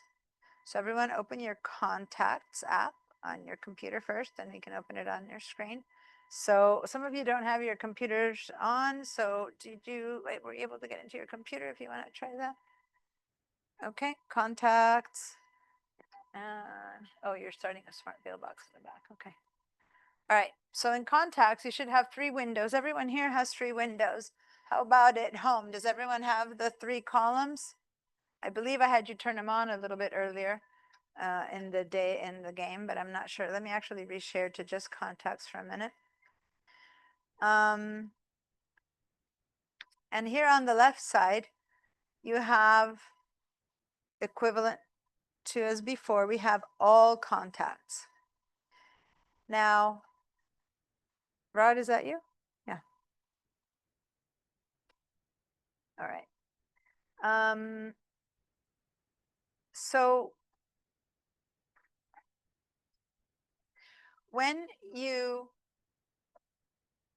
write someone's name in your phone book, either because you got it when you're sitting at a computer or when you're on the phone talking to someone at a friend's house and, oh, it sounds interesting, give me your contact, we'll talk later. You might not be really aware what contact you're putting them under, maybe what account it's going under. You might just be opening up and putting in a contact and it's just going somewhere. So one of the good news about the contacts is that you can see them like email all together, and who cares where these people were from? They're all seen at once. If you specifically wanted to see who came through your iCloud account, you can see all your iCloud contacts or all your SVCC contacts, or where it says all pipeline, if you have any from pipeline. If you see the word directories, that's the SBCC directory. And I'll show you what it's good for, but it'll look empty. But you'll see later why it's good that it's there, even though it'll remain empty and it won't make anything. And then here's a smart list again. So like I made a smart list when I said, search for all my contacts who live in Santa Barbara, and those came up. Does that make sense? So if you got the idea of the smart mailbox, then you can have a smart list in your contacts giving you, I want to write to everyone who's in Santa Barbara about this issue with, I don't know, leaf blowers. And everyone I know should hear what I think about leaf blowers. Okay, so then you collect them all, right? Or I want to invite, so yeah. So you might have not made one. That's what I'm saying. That's one that, this is one that I've made another class that I'm teaching, but the concept is exactly the same. But for now, let's go to a regular contact. Okay. That's an interesting sound. Oh, I forgot that my alarm for the break had gone. All right, so I'm going to stop my share. Let's stop before we delve deep into contacts. That one reminded me. Sometimes you guys need to remind me. I just snoozed it and kept going because I was finishing something. Then I dug into contact. So let's put a time here. Someone help me. It's 2:38. What's 15 minutes? 2:58. 53 or No, 58? that's too much. 53. Yeah, 53. Be back at 2:53. And I need to leave. I'll see you Wednesday. Thank you, Okay. Deanna. Bye, Julie. See you Wednesday. And everyone else. Oh, there would have been my little unsnooze. Okay. See you guys. I'm going to mute everyone so you can make all the noise you want at home. And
Okay, I wonder if you guys can hear me. Can you guys hear me? Okay, anyone from home? Yes, you can hear me. Okay, great. Yes, Mary Jean? Yes, Yeah, you raised your hand? Yeah. yes. Oh, meaning I could hear you. I forgot Oh, got it, got it. I thought when you raised your hand that it was a question. it was a yes. Thank you. Got it. Hi, Maud, did you figure out, I saw your text, did you figure out how to mute and unmute yourself? Because you're still muted. Otherwise, so listen to me for a second, Maud. When you come back to class on Wednesday, I'm assuming you'll be back, I don't know. Then I can show you when you, you know how I had you practice Zoom the other day? I'll show you how to turn everything on and off. But for now, look at where you're seeing me and you don't move your mouth. You're talking to me as if I can hear you. I cannot hear you. So just listen. When you look down from all of the places where you can see us to the left, you see words like chat, share. The furthest left one is audio. Do you see that one? You don't see it. I'm guessing that you said no because I'm seeing your words. Your mouth moved in the shape of no, but other than that, I don't hear you. So do you see the word mute? You might have an older version of Zoom. It said mute, now it says audio. It might say mute or unmute. What? Yeah, so, but I can't hear her tell me, oh, she's got her, see, grandkids know. You don't see the Zoom that mute or unmute anywhere. Okay.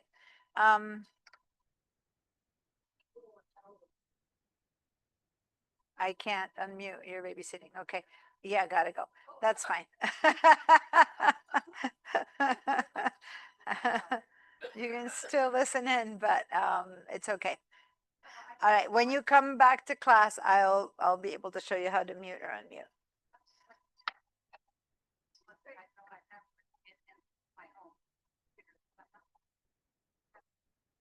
Okay. If you know it, then here, let's just do it. You have to sign in with your Apple account right there. So over here, you email or phone number, put it in there.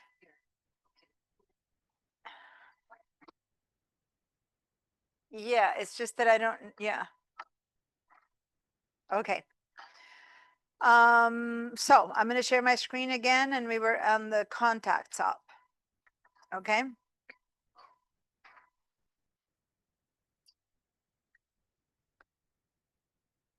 So we're in our contacts app, and on the left side, I showed you how you could have different information from different accounts. And I'm going to go ahead and say that all the accounts that show up here are going to be, once again, the ones where you left the contacts feature turned on in your settings. For example, and let me make sure that I make this bigger for you guys here. Whenever you see that whatever's up here is tiny, like before, remind me, because I could make it much bigger. I just don't. Okay, so in your system settings, when we went into the internet accounts, whenever that is that we were doing that at the beginning of the session, we went ahead and turned some features on each account. And like, for example, watch over here, my screen. If I go into the system settings for my Yahoo account, I don't have the contacts turned on. You see that? So if you look over here in my accounts, I have iCloud, Pipeline, and SPCC Teacher, but I don't have my Yahoo account, the one that I called my junk mail. So now I'm going to turn this on. And there it is. Now I have included the my junk mail, right? And then I'm going to turn this off, and my junk mail is going to go away. Does that make sense? So this is just me showing you again how these connected these are. This is my system settings, internet accounts, If I go to pipeline and say, I don't want to get my contacts, then over here, pipeline disappeared. If I say I want my contacts, pipeline appears again. Okay, so it's all about what you're choosing to see. Okay, hey, oh, look at that. Someone comes bearing gifts. So they long since schnabbled those for whatever. So these are, and did they come at all with mice too or not? Okay, because the mice that I have here are they have a different plug. They still have the old iPhone plug. I'm wondering if the new ones have the USB-C. Yeah. I'll check, but I think they're all like. Okay. All right. Thank you. I'll put them away later. Yeah. Well, I think we have cables here. So anyway, thank you. Okay. All right. Thanks. No, not at all. Yeah, it comes bearing gifts. Who cares, right? Interrupt all you want. All right. Sorry, guys. We just got some magic keyboards brought in that I said, why do we not have the Mac keyboards here? And she's like, I didn't know we had them. So she searched and yeah, they had them. Anyway, the whole point about these, and they're not charged now, so they can't be used yet, but, and it's not a big difference. The mice makes a difference. The keyboards don't so much, but, and the ones that they have here don't have the numbers versus those do. But remember that I was looking for some buttons on the top that you guys didn't have. Well, these have all those buttons, including some new ones, because these are the new ones, and Touch ID, which is kind of what laptops have. You can also have that Touch ID over here. And I don't know if you guys can see what I'm showing, which computer you're looking at. No, you're looking at, yeah, I'm sharing your screen, so you're not looking at it anyway. Never mind. The whole point is that I'm going to slowly charge a few of these, and then if people want to do some testing, they can.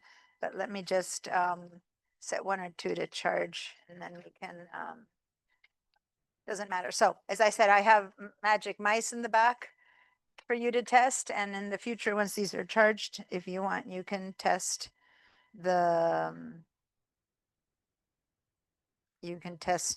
magic keyboards, which right now, I'm going to just plug in here 2 of them. That's it. And then I'll continue with my class. Give me a second. Okay. Just because I have the chance to do it, then I'll have to mark them some way as marked. Before all the other devices that came in before had numbers, these don't. But anyway. Okay, sorry about that. So here we go. I was just showing you how, just like in the mail program, that whatever you turn on or off in the system settings is what gets shown in here. And since now I have the contacts turned on pipeline, you see the pipeline ones there. If I have the junk email says inactive, it says inactive because I've turned all the features off, but say I turn only the contacts on, then suddenly the contacts appear in my contacts app over here. Okay, so anyway, for better or for worse, that's what that is.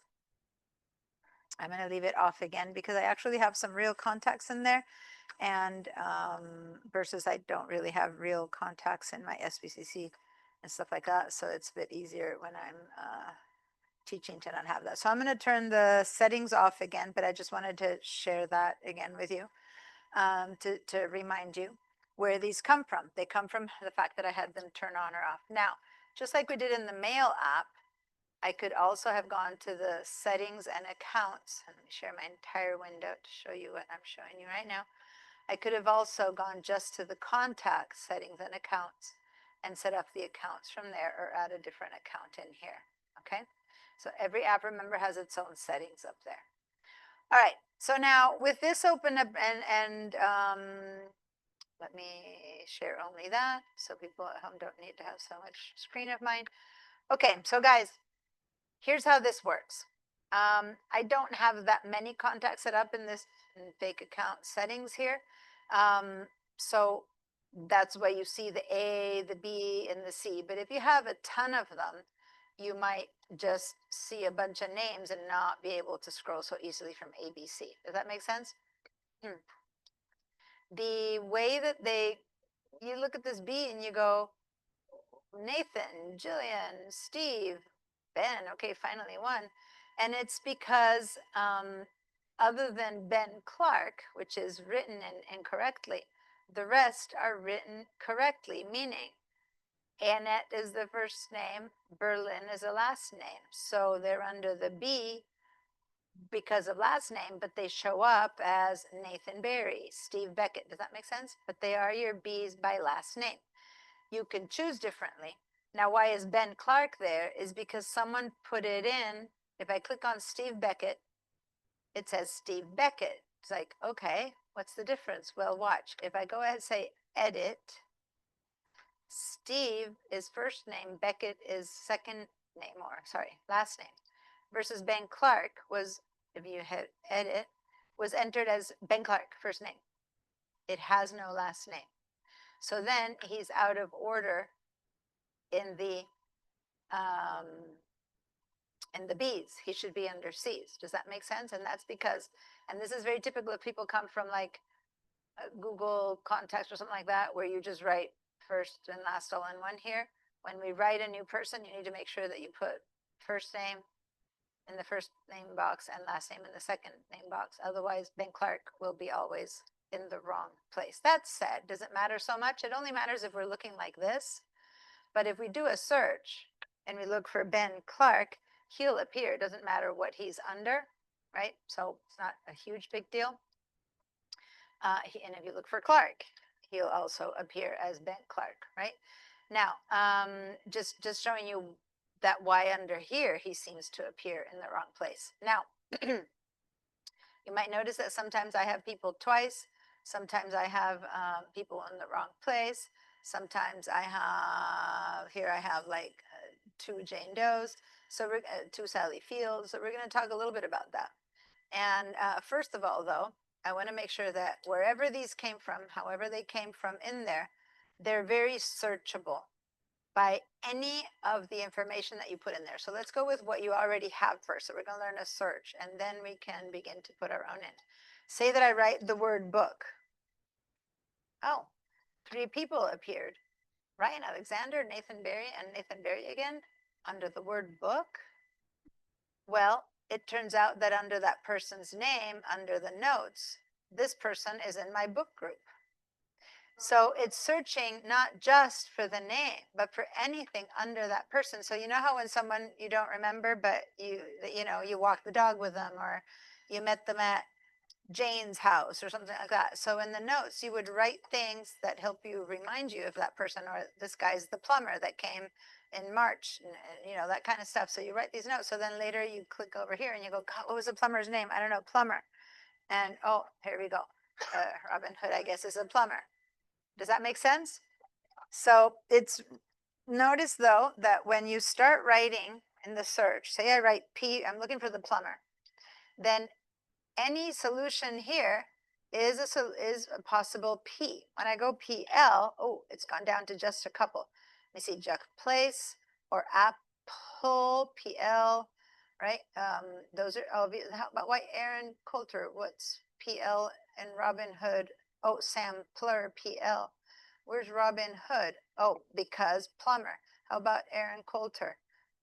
Sample merge this information. So there was a PL somewhere. You see that? So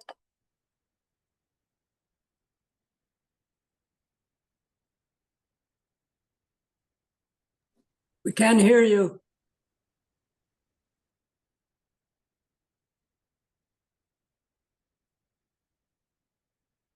okay, can you hear me now? Yes, Okay, so it's a very powerful search. So say you're searching for a zip code, 93105. These 2 people are under 93105. Does that make sense? Or people who live on State Street or something like that. It turns out I have 5 people on State Street, or some state. Oh, United States. This one is in the States. And this one is also in the United States. And Robin Hood lives on State Street. And Mac Mechanic is on State Street. This one's real. Okay, so this is a very powerful search. So when you do put things in the search, use things that you know will help you to remember these people. So have you done any searches right now looking for things in that sense? All right, so let's assume now that we just met someone on the streets, and who shall we meet? We have Iron Man, we have Robin Hood. Who are we meeting today? Help, help. You guys, we're gonna create an account, a contact for someone. Superman, What's that? Superman. Superman. Let's hope we don't have Superman. Let's check. I think I did. Yeah, I do have super and man as first and last name. So Wonder Woman, what's that? Wonder Woman. I do not have Wonder Woman. I like that. Okay, so let's go down here. And again, how do you create a new contact on the computer? You might have done it more on your phone. Let's start with the computer. Here's a plus sign I can go to, or I could always go all the way to the top where it says cards, and I can go and create a new card. Hold on, let me move this out of the way. I could also go to file new card right there, Command N, or I'm going to go to the plus sign. And under the plus sign, I can do a new contact or a new list. We're just going to go with new contact. And so this is going to be Wonder Woman, but see how it says first and last? Let's all put in Wonder Woman. The reason I use these weird names is so that later you can just delete it, because come on, you know, it's easy to find, versus when I was inventing regular person names, and sometimes people then would be confused, left in their contacts books. But Wonder, and then you tab or you click on the next box and you write woman. If you put Wonder Woman in the same one, it'll still show up in W, because after all, the W is the same thing. Now, you know how it says company right after, and I'm hitting the tab to keep going down, but you can also move your mouse. Say that what you want is a plumbing company, Roto-Rooter or whatever, and you don't really know who's going to come out, who the person is. So it's not about, you know, Michael or John who are going to come out, but about the company that matters more. So then you would write the name here. So maybe is Wonder Woman a Marvel thing, or is it, I don't know, those of you, or is it a Sony, one of those? Let's say it's Marvel. Once you say that, if you were to click company, then the company becomes more important than the person. So say that you want Roto-Rooter on your contact book, and it so happens that Michael came out this time. Then next time they might send John, the next time they might send Steve. Then what matters is Roto-Rooter. Does that make sense? So then you click on company. But when it's about Wonder Woman, who happens to work for Marvel, then you leave that off. Then it's about my contact at Marvel, who's Wonder Woman. Does that make sense? Yeah. So that's just a choice. Still, say that even if I did that, if I happen to remember that it was Marvel, that it was, that's the company, whichever one I remember under the search, both will come up. It doesn't matter if I remember more that it was that nice little Wonder who came over, or if that company Marvel who came over, who cares? It'll all come up if I search it, as long as it's written in here, right? But it's just who you want to prioritize as to where it's, how it's alphabetized. If you do like that, it'll be alphabetized under the M's. If you do like that, it'll be alphabetized under the W's, okay? Now let's invent a phone number for this person, and they live, of course, in Santa Barbara, so it's 1805. And then, you know, I'm just gonna put in any old number. And notice that when I put the numbers in, I don't bother writing them with dashes and commas and whatever, parentheses. All I do is write it in, and before it just said mobile. Now suddenly it says mobile and phone. Let me just show you this, what I mean. When I first started writing it, just go back. You first start writing, and there's only iPhone right now, whatever, because I deleted the other one. So when I write that one in, another option shows up. You see that? Because there's a chance that this person has another number. So when you put in another number, say that this one's going to be whatever that, then it goes, well, do they have another number for the watch? Oh, they might. So then you put in that one. And now I'm going to, again, change some of these numbers. 1, 2, 4, 5. Then there's a possibility for home. No matter how many numbers I put in there, well, some people do have 4 or 5 different numbers. Maybe not so much anymore. But remember when we all had a house phone, work No, they're doing it now it's kind of all one cell phone, but okay. Now people might have more emails than cell phone, but until I don't stop putting numbers, it doesn't stop. So now I have all these numbers for this Wonder Woman who's hard to find. And then notice that it says email for home. Oh, first of all, maybe I got these wrong. Maybe that why iPhone versus mobile? Like, do I even know if Wonder Woman has an iPhone or an Android? Those are choices. I do know that this is her home number, so I can change it to home. And I know that this is work, so I can change it to work. So you're not stuck with whatever's there. You can fix, whatever number came up. So you click on the word home and say that's an iPhone, or you click on the word iPhone and you change it to mobile. You know what I mean? It's up to you to change it. Just the thing that automatically shows up doesn't need to be right. No, Wonder Woman does an Apple Watch. That's just her work number, right? She has two work numbers. She has a home. Does that make sense? So yeah, just click on it and then a whole choice shows up. That's her fax, or it's her other fax, or it's her main number. I just choose it and it changes to that. Open your contacts and try it out yourself. It's the best way to learn. Just click on the contacts app and let's start making, since we're doing it on the computer right now and you have it there. I know it's correct. No, but it doesn't matter. Here we're just learning how to do in here. So go ahead and click on a plus, new contact, and start creating a Wonder Woman contact for this person, okay? And then we'll try it on the computer, on the phone. So meaning, however many you put in, there's always a choice to put one more until you're done. Then you try to put in an email. So this is Wonder Woman, it's WW Woman at, and I'm just going to always say that they're Gmails, whatever. It could be at marvel.com. Let me write marvel.com. Okay. And before it only said home, whoops, now there's a work one there. And I'm like, no, that's her work number because it's marvel.com. But I happen to be her friend. I know that she has a personal email and it's like, what was Wonder Woman's name?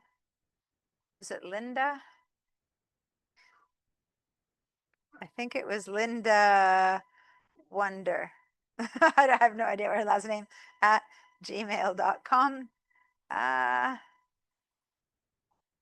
Okay.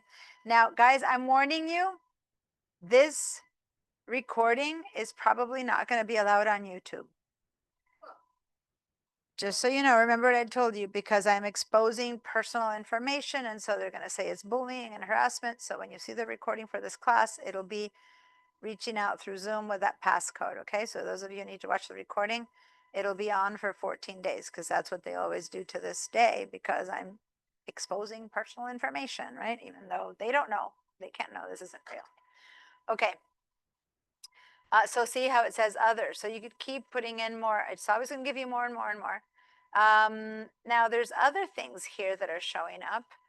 This is new pronouns. If this is someone who you might request a certain pronoun, you would put it in there. If this is someone that you want to have a different ringtone, because when they call you want to distinguish it from everyone else, you would choose a specific ringtone that tells you, ooh, that's my daughter, let me go pick up. You know what I mean? This is where you would do that. Also, some people like to hear a little ding with a text, and it might be that you want a text that's different for when it's Wonder Woman.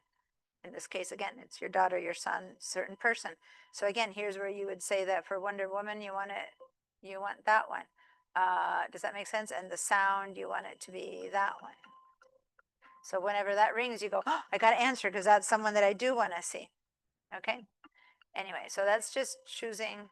Okay, enough. What's that? Yeah.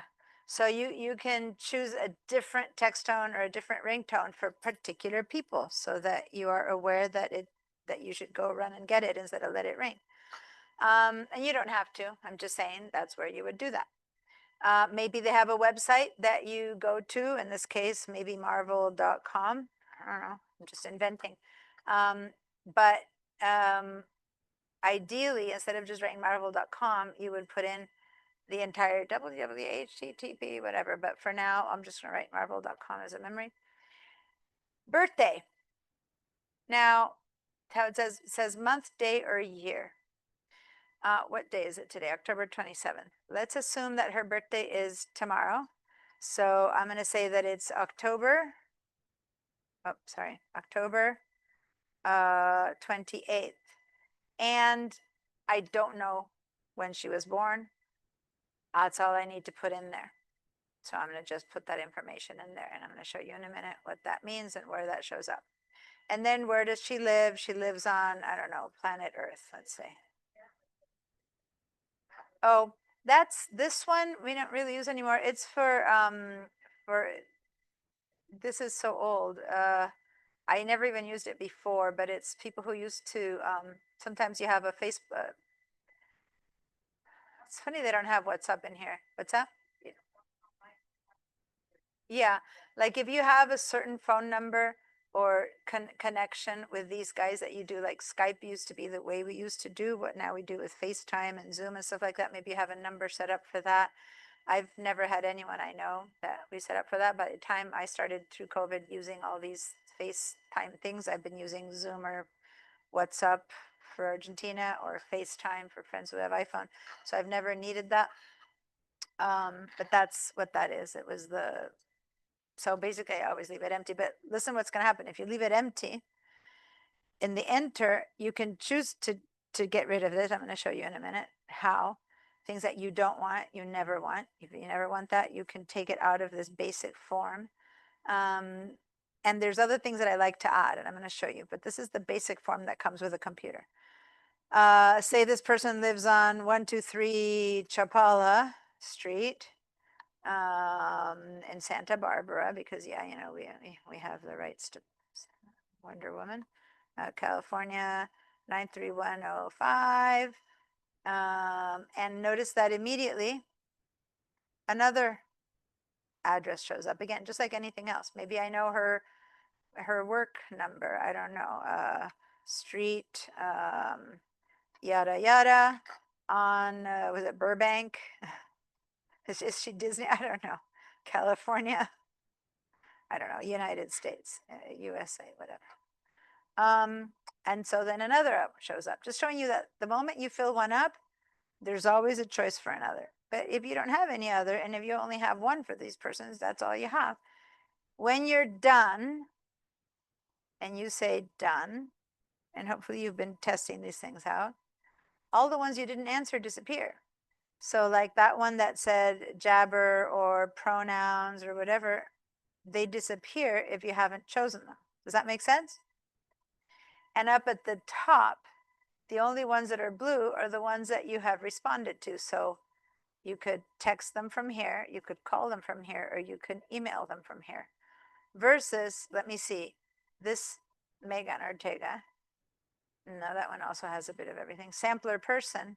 For the sampler person, she has a name, but there's no information. So all of these are grayed out. You see that? Versus, I don't know, Mary Smith. I have enough information that I have one of each possible choices. So, I'm sorry, who was I putting in? Wonder Woman. So since I left it, I have to find her again. Wonder, there she is.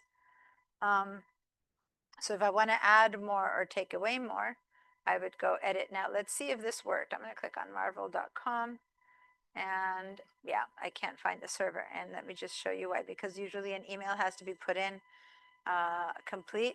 So I do wonder if I were to go to Marvel, I don't know if there's a website for Marvel. Yeah, there is. Here it is. It's www.marvel.com. So then when I click in here, it's that whole thing is the address that's correct. So then I would copy it from here, go to my contacts and edit. I'm just showing you if you ever want to put someone's URL, you'd have to put that whole thing. Why would you do that? Say that this is the Roto-Rooter and you want to be able to set up an appointment from them. You would want their whole address in there so that when you want to call on them, you can click from here and go straight to their website. Does that make sense? So not just, so you would have to go in and put the entire website that shows up. That's how it works if you want to get it from here. Okay. What else can you do from here? You can use any of these. You can email this person right here. You can either know that you want to write to her at Linda Wonder. So you click over here and an email already addressed to Wonder Woman at Linda Wonder shows up from your mail app. And I was in my contacts app, but my mail just up. I'm gonna don't save that. Or I want to write to her to Wonder Woman at Marvel, and it came straight to her. But what if I just click on mail right here? Then it'll say, which one do you want to write to Marvel or to work or home? Does that make sense? And I'll go, I want to write to her at Marvel, and here it is ready to go. Okay.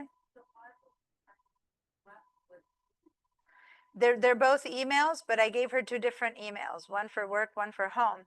Over here, I choose which one to email her, but if I go click on mail, then it shows it. Now, if I, give me a second, Sue, let me just finish showing this for a minute. Same thing with call.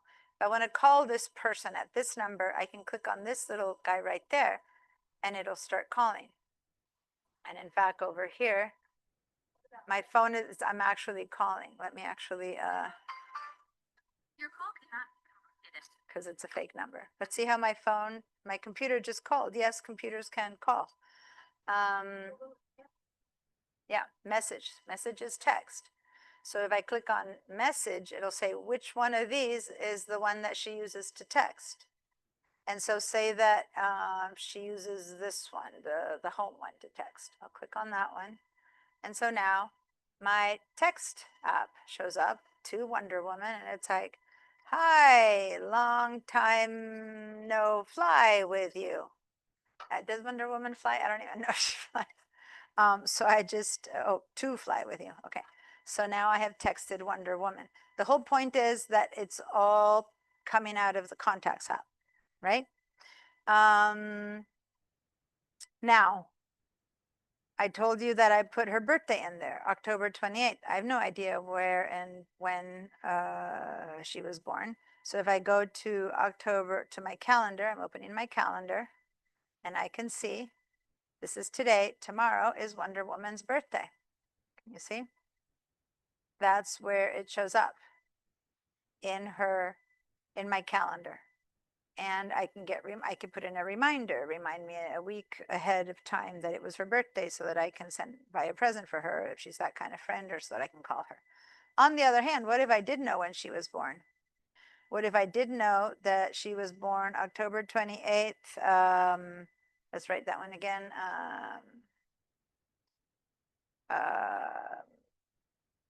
1900s, 1920. She was born 1920. I'll say done.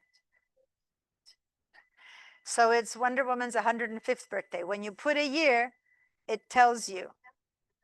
And then next year it'll say Wonder Woman's 106th birthday. Now this is awesome for all your your mom friends' kids, your nieces, your grandkids. You have no idea. Are they 8 or are they 10? I don't remember. So if you know when they were born, that's really useful. After a while, who cares how old they are? But it's really useful for, like, I don't care if it's my friend's 48th or 49th or 65th birthday, but I do care if it's a 6th birthday or an 8th birthday, because I've lost track. Does that make sense? So the only difference is that in the contacts, if I put the year or not. Okay. So that's by putting the year, it tells me exactly what birthday number it is. Okay, I'm gonna close the contacts again. Just showing you the connections to all the things that we put in here. How about the address? Well, I want to go visit her. So when I hover over this, see that little location pin? If I click on that, it opens up the map. Oh, 123 Chapala Street. And oh, that's where she lives. She's a little photo of that address. I guess it exists. Sometimes I put in names that don't exist, but I guess 123 Chapala Street does exist. If I want to see the details, if I want to get there, if I want directions to it, okay? So I could say plan route from here. And so then it will tell us how to get there, et cetera, et cetera. So in fact, I have options of avoiding tolls or highways or whatever. Just go ahead and plan it. What time do I want to leave? What time do I want to arrive? This is really cool when you're going to like LA and you're like, I need to get there by 5 p.m., worst case scenario. You have planes coming at 5 p.m. and you're like, oh, what time should I leave? Oh my God, it's going to take me 4 hours if I leave at that time. Well, maybe I'll go earlier and have lunch and be there and not have to do traffic. So this kind of tells you when. So you can tell what time you want to leave, or you can tell what time you want to arrive. So say that I want to arrive at 3:35 p.m. and then it'll tell you when it's a better choice to go avoid tolls or highways or stuff like that. And I want to say I want to go to LAX, whatever, LAX terminal. So then it gives me different choices of where and how come and what time I need to leave. If I need to get there by 3:35 p.m., I should be leaving at 1:36 p.m. At that time of day or at this time of day. In this other route, I should leave at 2:14 anyway. So it's giving you some ideas of when and where to go. Okay. All the way down to LAX.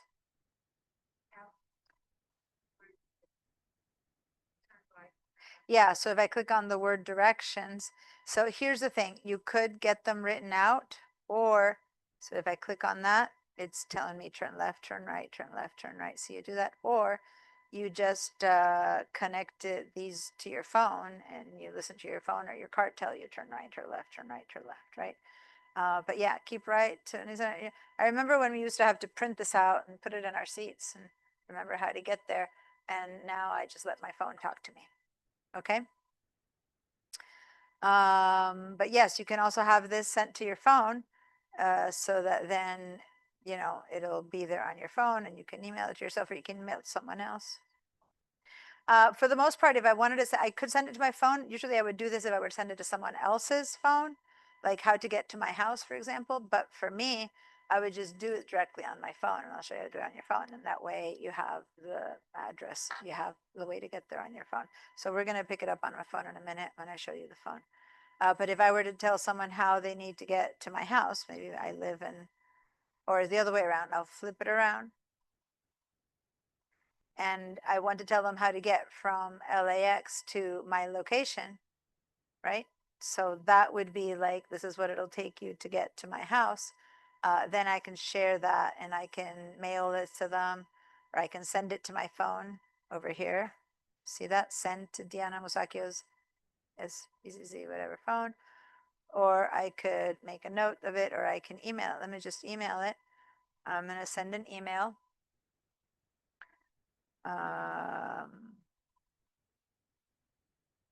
Directions to SBCC teacher's location, and I'm going to say to DE Musacchio. Okay, so I just sent this email, right? So then when I go to my email, to my pipeline, I should be getting, and it'll take a minute to arrive because I just sent it. So in a little bit, I'll be getting it. And when I click on it, it'll be the directions to go from LAX to my house. Okay.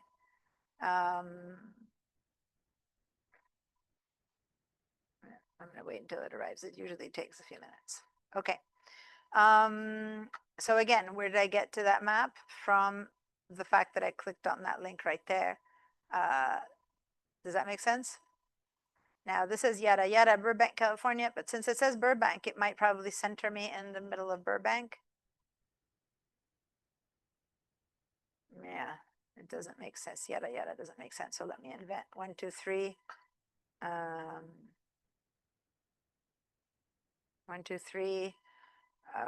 Maine. I don't know if there's a Maine. I'm gonna say done, and then at least it'll try. Yeah, now it tried and it found, oh, there's a Maine in El Segundo, California, which isn't Burbank, but it did its best. It's near enough to Burbank. Does that make sense? It's as near as it got to a 1, 2, 3 Maine. Anyway, so if you give it an area code, it's it goes straight there, but I have no idea what it was. All right. So if there's one more thing that I like to put in these that's really important to me. Again, imagine that this is someone's, a good friend of mine, but I've never met her kids. So you know how, oh, sorry, Sue, yes, your hand is up. Yes, You can answer this at the end of what you're talking about, but I want to know, now that I have Wonder Woman in my contacts, how do I get rid of her? Yeah, we'll get that in a minute. Why, you don't want to be friends with Wonder Woman? Oh, Give me a second. First, let's finish using her up. But yeah, let's just go with the fact that I am friends with Wonder Woman, but I've never met her kids. So whenever she talks to me about her kids, I forget their names. And so I want to call her, hey, how's your daughter Melissa doing? So it's good to have those. I could just put it in their notes, like daughter Melissa or son Paul or whatever. But there's this other thing. I can add more choices in here. So I'm going to go to this plus sign and I can add some more fields. And I can add, for example, related names. So down here where it says related names, so everyone, let's go and add, I can add someone's maiden name if these, you know, in this country where people lose their names. I'm from Argentina and we don't lose our names. That's the way I see it. You guys give away your names to you women, give away to your name. That's one thing that I'm definitely not American at. My name isn't my name. And I'm not going to get into the discussion, but that's weird. But at least you can keep people's maiden names so you remember who they were when you used to know them. Anyway, but related name is a good one. I'm going to click on related names. And maybe I want to ask after her mom, Clara. So I'm going to write Clara because it came up as mother. But what if I really wanted to check in on her daughter? So I'm going to say daughter, and I think you said Melissa, right?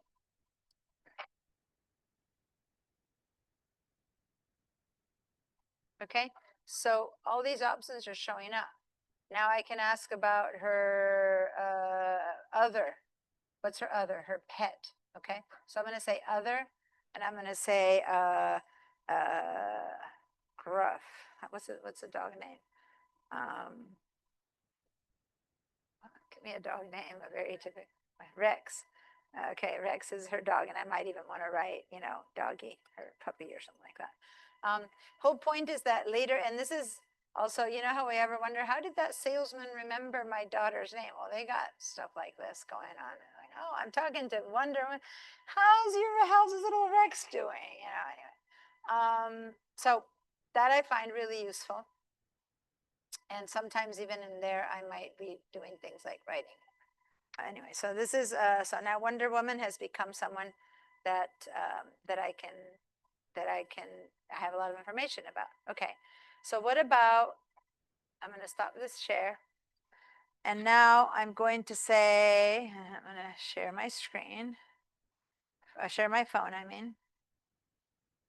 Say that I go and have lunch with my friend Linda Wonder. And she says, you know what, I actually have a new phone number, or I moved, or I have a new address, or I got a new dog, something about her contacts that you want to update, or I changed jobs, or I have a new address, or whatever. So let's go to the contacts app. And right now, my contacts app, is right there. But you might not, so pull out your phones and let's look for the contacts app. If you don't see it in a very obvious place, and you might have used your contacts app or not, but some people have never really opened the contacts app that way. So let me show you how a lot of people might open their contacts app.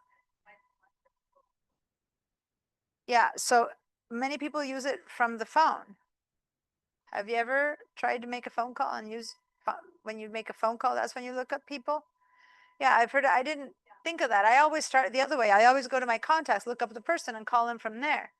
Let me just show you how for a second. If you do have it, I go to contacts from there.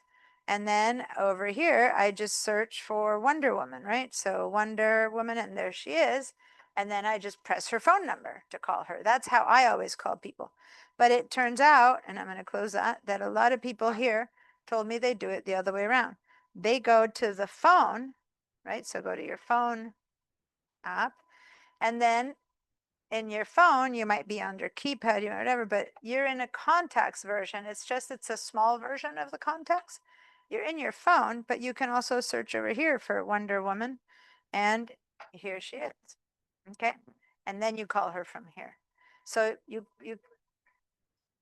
it's a, yeah, when you're in your contacts, versus when you're in your phone, it doesn't seem very different, right? So why not just use it from, it doesn't matter which one you use it from. But if you have never used it from the contacts, then just so you know, there's an app called Contacts in there. So like if I'm calling someone, it makes sense to go to the phone. But if I meet someone on the streets who says, or at lunch who says, can you update my number? It wouldn't occur to me to go to my phone to get to the contacts. But I saw my husband the other day doing it that way. And I said, what are you doing? And I was like, I'm getting to my contacts, but there's an app. Yeah, but I get through my phone. And that's when I first occurred to me that maybe a lot of you guys do that too. Anyway, yeah, so there we go. So if you do have your app somewhere handy, go for it. And if not, go to it through your phone. And here we go. Again, if you go down here,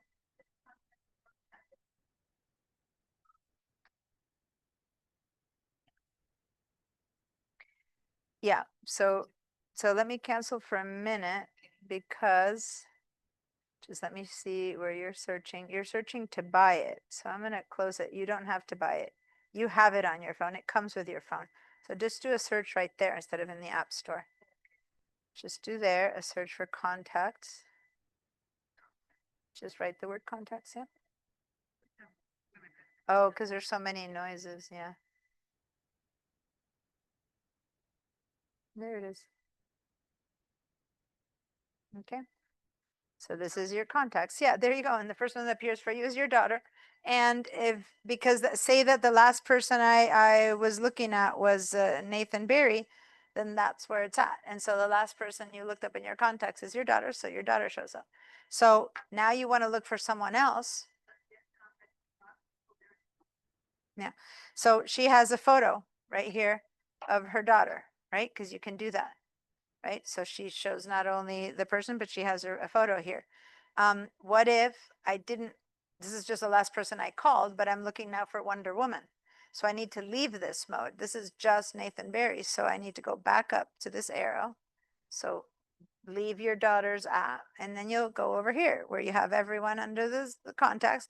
And now under the search, we're going to write Wonder Woman. And hopefully you guys did begin to write her, did create a Wonder Woman. And hopefully you haven't deleted her from your phones yet. And when you click on Wonder Woman, then here you go. Now I have all the information that all the information for Wonder Woman. I can either click and call, I can text her to one of these. I can even, oh, on my phone, I have Apple Pay set up, so I can even pay her, send her money over here. You see that? Oh, got to mark it over here with this phone. I can pay her. I have different vibrations, sounds, none, home. I can go to the website, or, oh, I'm going to her house right now, so I can click on this. And Susie, you asked how I send my information, to how to get to her house. Well, I see over here, I have her address, so I can just click on this map and it'll send me to the maps. And now I can get directions on how to get to her. I click on 13 minutes and I say go. And it starts telling me. Turn in. And then basically it's taking me to Chapala. It's telling me what to do to get over to Wonder Woman's home. Okay. Starting on Turnpike Road. So it's just, that's the maps feature on my phone that got turned on by going here to the phone. And when I talked to her, I said, hey, how's Rex? And he goes, well, guess what? Good news. We got another dog. I'm like, oh, what's your new dog's name? So how do we add or change or take something on or off? We go up to the word edit on the very top. So I'm going to go ahead and click on that edit. And I'm going to scroll down. And I'm going to go find where there's Rex Doggy. And I'm going to add another related name. Yes. In fact, hold on. Maybe Rex died. Poor thing. So I'm going to add another dog, but then I'm going to eliminate Rex. So I'm going to say other, and now this is Shaggy. And it's a pup, right? But Rex is gone. And so I'm going to click on this little mine. And because you might want to remember Rex, so you might never delete him. But if you're done, Rex is gone, then you just click on this little minus and you delete Rex. She doesn't have that second phone number anymore because she's not working. She doesn't have a home line anymore. I just click on this minus and delete. Okay. But she has a new phone number. Then I add and I just write in a new phone number. Does that make sense? So you just add or take away on your phone. So you have to edit it first, though. You can't take it away when it's like this. Now, this isn't taking away the entire Wonder Woman. This is just taking away details, adding, changing. So anything you want to change on your phone, you would hit the edit first and then change any of all those things that you want, adding or taking away. I can even add a photo like you have done of your daughter. If I say, let me add a photo, because right now it says WW, so it puts your initials. But if you want to add a photo, you would probably have to go to your camera photos where you must have taken a photo of this person. And then you can just pull it up here and it'll pop in. But I don't have a photo of Wonder Woman, so I can't really add Wonder Woman to that. But if I did, it would take you to your phone photos. Okay. And when I'm done with Wonder Woman and I want to move away, I'll just, well, do I have a picture of myself somewhere? Let me go and let me take a selfie of myself. Oh, look, a double selfie. Okay, so I just took a photo of myself. Okay, so now I go to contacts and I am Wonder Woman. So I'm gonna edit. Thank you. And I'm gonna add a photo. So I'm gonna go to my photos. I guess I could have taken my picture from here. I could have just chosen the camera and taken a picture right now. Or I can go to the photos that I have saved and it'll open up. And whoops, I didn't mean to. And I guess this is the photo I just took of myself right there. What's that? My little, and there it is. I have just chosen my photo. I will say done and continue. Yeah. So now I can move me a little bit. I can move me in. Oh, it's the back photo. I'll crop. Now I have that person. I'll say choose. I guess if I want to do a black and white version, I don't know, you can play around with that. And then I'll say done. And then I'm done. So now when I say where's the, I'm just gonna be done. So I guess I didn't center it correctly because I said done too soon. But anyway, this is Wonder Woman's phone. I have to recenter it. But anyway, for now, there we go. When you go to Wonder Woman, I'm peeking in from the corner. I didn't center it. Let me edit it again and center it. Yeah, never mind. It's okay. There it is. All right. So now I have done that. Let me stop my share and let's see if it's already updated in my computer. Probably not yet. But anyway, at some point it'll update here. So I'm going to leave Wonder Woman as an example, but Sue's question is, what if I don't want Wonder Woman in here? And I have other people here that I don't want. So I had the sampler person. I found sampler person and I don't want sampler person. This is for people who want to get rid of someone. Then you can right click and delete that card. Oh, I'm not sharing your screen. Sorry.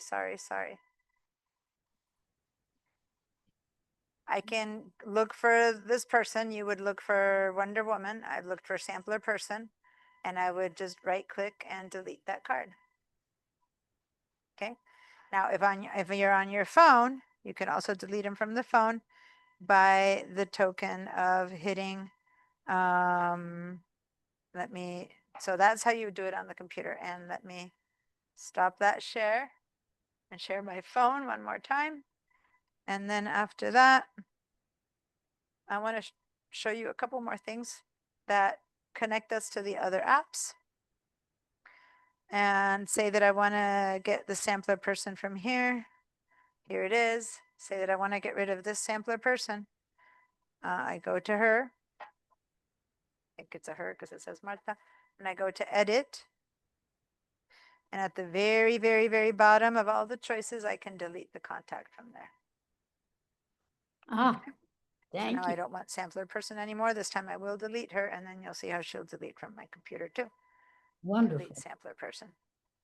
No, gone. No more, no one left under sampler person. Okay. Yep. Now, if I go to my computer, you stop that share, and I go to my computer, and I go look for sampler person, SAMP,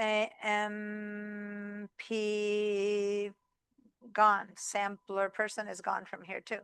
You see, I have sample merged this information, but the sampler person is gone.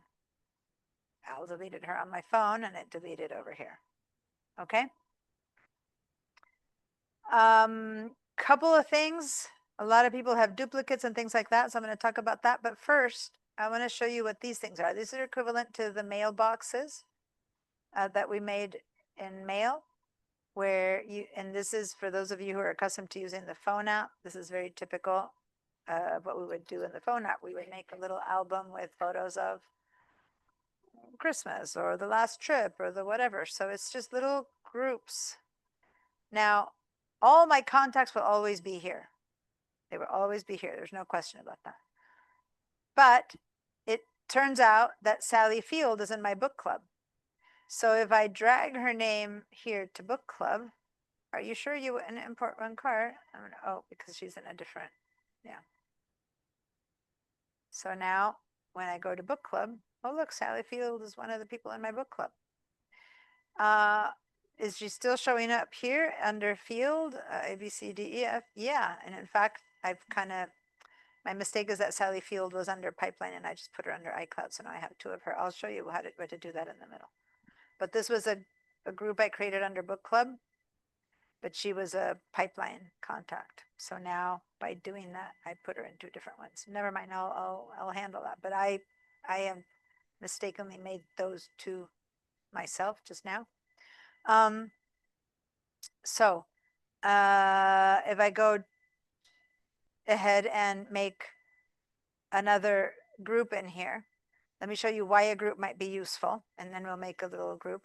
Sorry, I keep calling them groups because it's been groups for 20 years. They just changed this to word to lists. So I'm still not accustomed to calling it lists. So this is a list.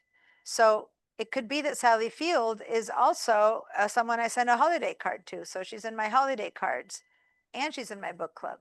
Does that make sense? She's in both, but she's still under contacts because she's one person. I'm just putting her in a couple of different places. Like I contact her in different ways, right? Maybe Sally Field is my house sitter and I'll drag her over and she'll be in my house sitter. So now the day that I want to write to my family for Christmas, for Easter, for whatever decision that I want to, I click. I would have to email 1, 2, 3, 4, 5, 6, 7 people, right? I would have to start writing. Or let me share my entire screen now. Let me go to my mail app. Let me go to my iCloud account because I'm going to send something from my iCloud account. And I'm going to make a new message. So I'm going to click a new message and just watch. It's holiday. I'm about to write to my holiday cards, people that receive my holiday cards group. That's true. It's Halloween. So I'm going to say, Happy Halloween or Spooky Halloween or whatever I want to say. Spooky Halloween. But instead of going and finding those 20 or 35 people that are on my list, I'm going to say holiday, there it is, holiday cards.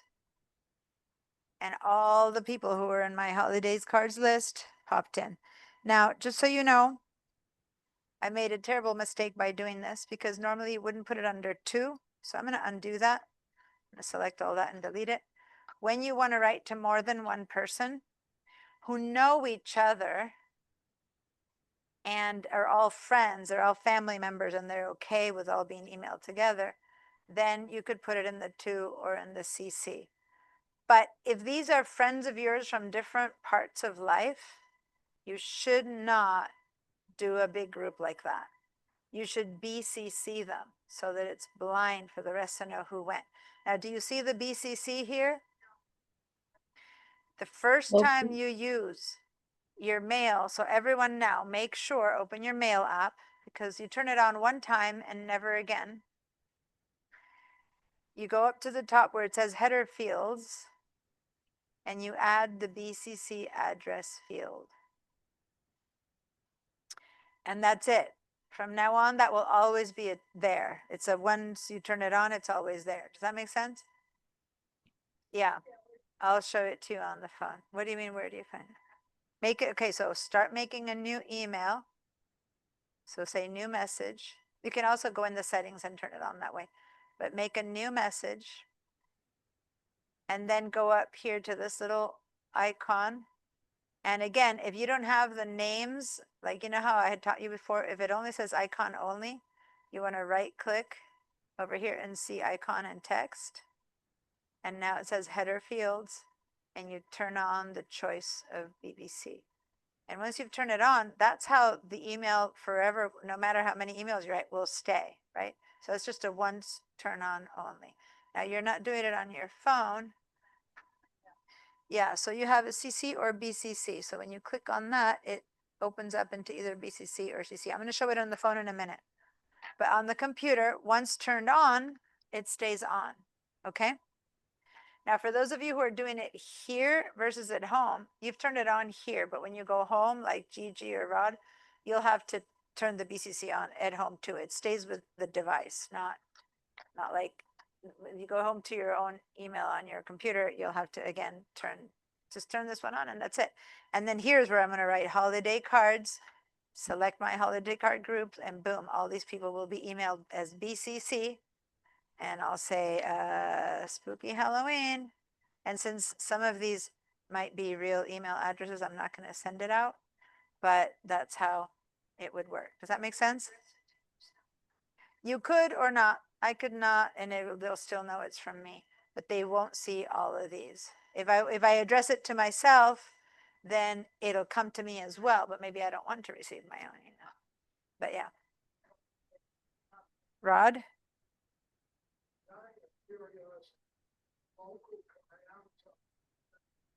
Yeah.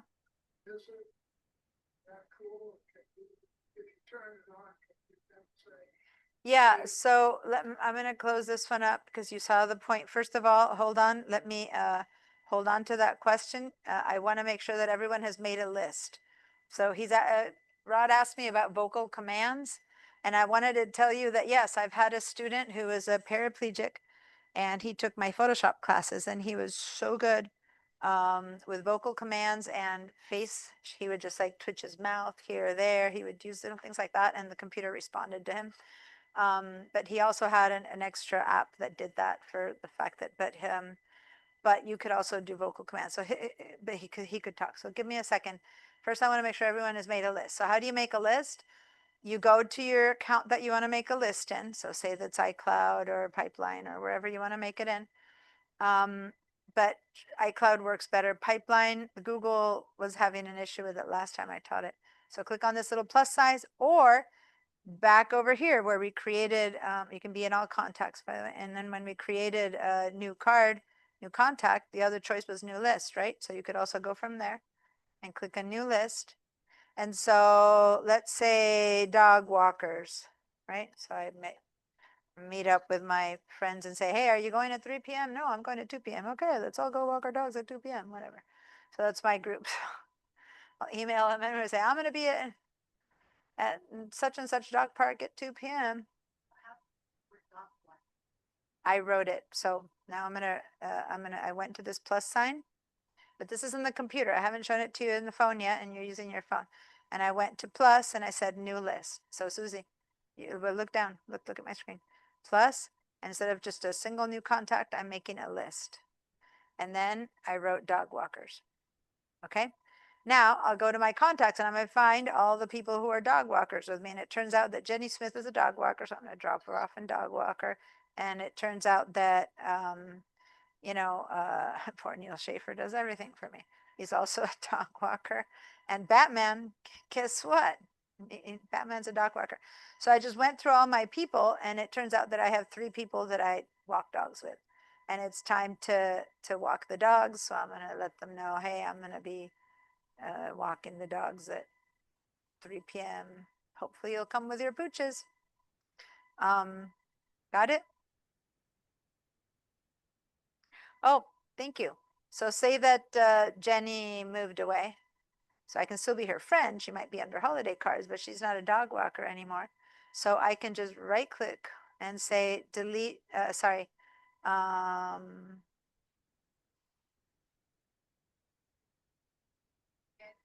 no, this one's interesting because in the rest it would have said remove. This is the only one that's a little bit weird because it is delete card, but you need to be careful because then it'll choose. Just remove from list or delete them. So you gotta be careful. It's remove it from the list. It used to be that it said remove. Now you have to say delete, which even gave me pause for a second, but it's just remove them from the list. And then Jenny Smith, if I look for her, will still be here wherever Jenny Smith was under the S's. There it is, Jenny Smith. I have not deleted her card.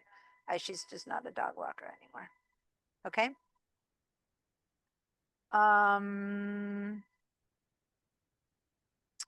Good old Batman who lives in Gotham. Okay. Yes, Blas. I can't hear you. If you're talking perchance, I don't hear you. Your hand just raised, Blas. If you can unmute yourself to ask your question.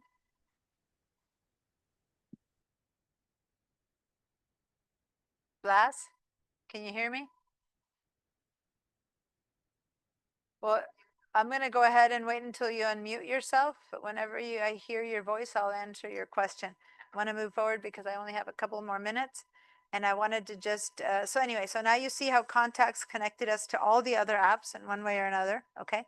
I'm going to answer, let me just quit mail, answer Rod's question. He asked about, oh, I did want to show this on the phone, but just really quickly, if you go to the system settings, Rod, if you go to accessibility, okay, there's spoken content, audio descriptions, here in devices, a whole bunch of stuff here, like captions, and then this one you have voice control.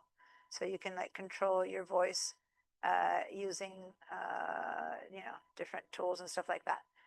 I don't have specific knowledge individual of all of those. There's a tutorial that if you click, it teaches you how to talk to the computer for it to work and what commands you would want to do and stuff like that. Okay. So you go to your settings to accessibility and there's so many different choices of what it can help. You can have spoken content. So the computer reads the websites to you, for example, or have it describe things for you, or connect your hearing devices. But most importantly, you asked me for voice control, and that would be it. Okay. So just, it's all under accessibility. You can explore those. And now I'm going to share my phone to show you the contacts and what we just did. I'm unmuted now. You can't hear me? I can hear you. I'm unmuted. I couldn't unmute myself. Oh, that's true. You just unmuted, Blas. Okay, Yeah, so my question is, I'm sorry, my question is back when the contacts where you added dog walkers, how do you delete that list or that? okay, category? so give me a second while I share on my phone now, and then I'll run over to show you how to delete a list. So here I am. I'm in my phone now. Okay. And if I want to reach my dog walkers, I'll go down to lists, and here are the different lists that I've made. Okay. And so from here, from the phone, I could just click and hold and delete that way my group from the phone. When I get back to the computer, I'll show you that again. Okay.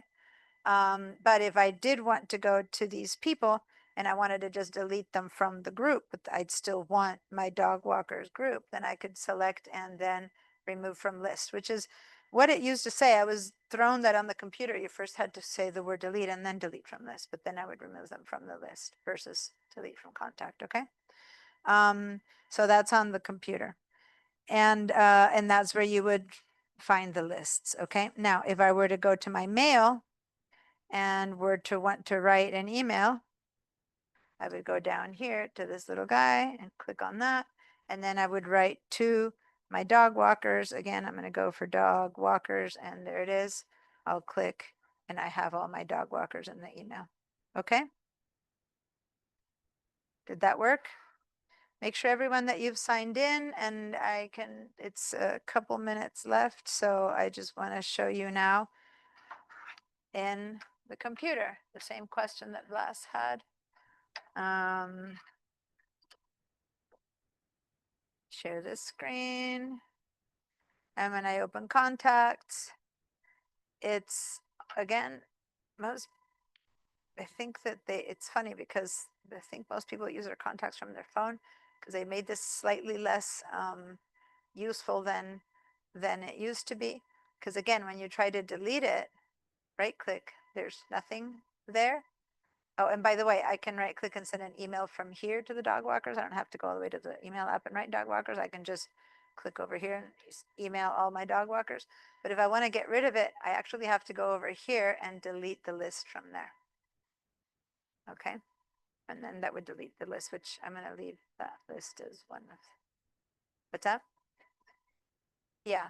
Edit, delete, copy, paste, cut. I can even remove a person. So I can remove Batman, remove from list from there. So usually everything you can do in right click, you can do more up there. And the right click here, if it wasn't available to delete the dog walkers, then I'll have to go all the way up to edit, which is why I was sharing their entire screen. You could also right click and get, edit and add more. But if I want to edit the card, that would be me that I want to edit Batman, and maybe I'm going to add. Oh, and another thing, what if he's a dog walker?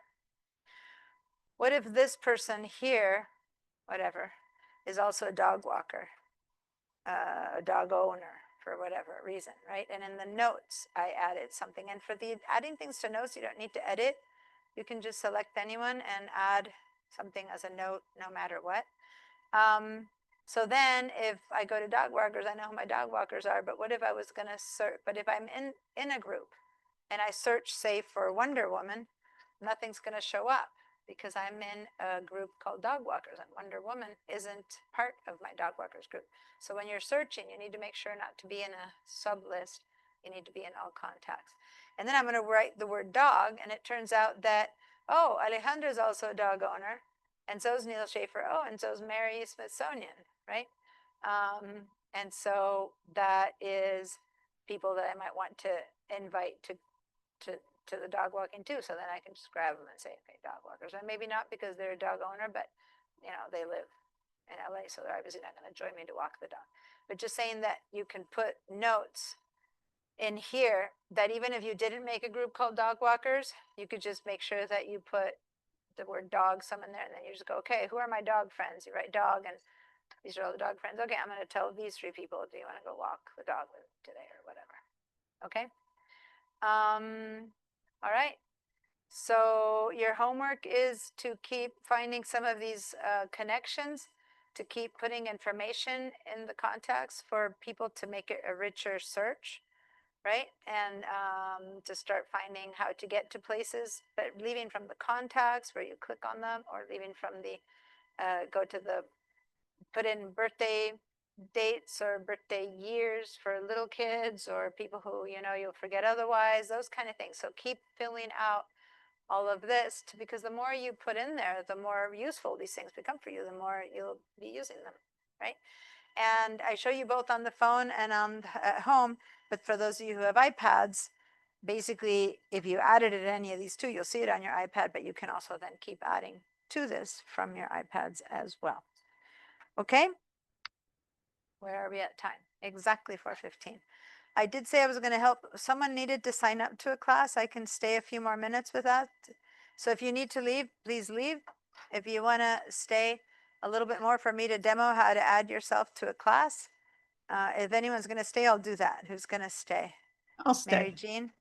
Is it the iLife class? Okay, let me check what it was. It was CRN 45578. 45578. So I'm gonna share my screen. Bye guys. See you. See you on Wednesday. Yes. And say I'm gonna open Safari or any browser. And let me actually make sure that there's still a spot. That someone didn't sign up while we were talking.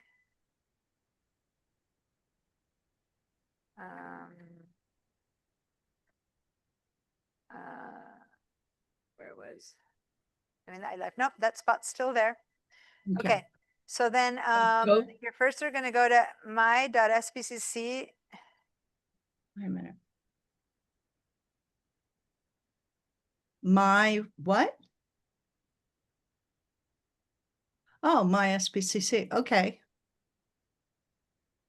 I hope I didn't lose you. No. Okay.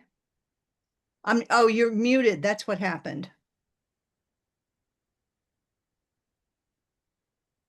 You've gone mute, Diane. Okay, can you hear me now? Yes, and so I'll Okay. put my Good name. timing. The microphone decided, oh, class is over, and it turned off. All right, so put in your username and password and log in. Show password. Is it Give me a Python? second here. Susie, did you manage to put in your account yet?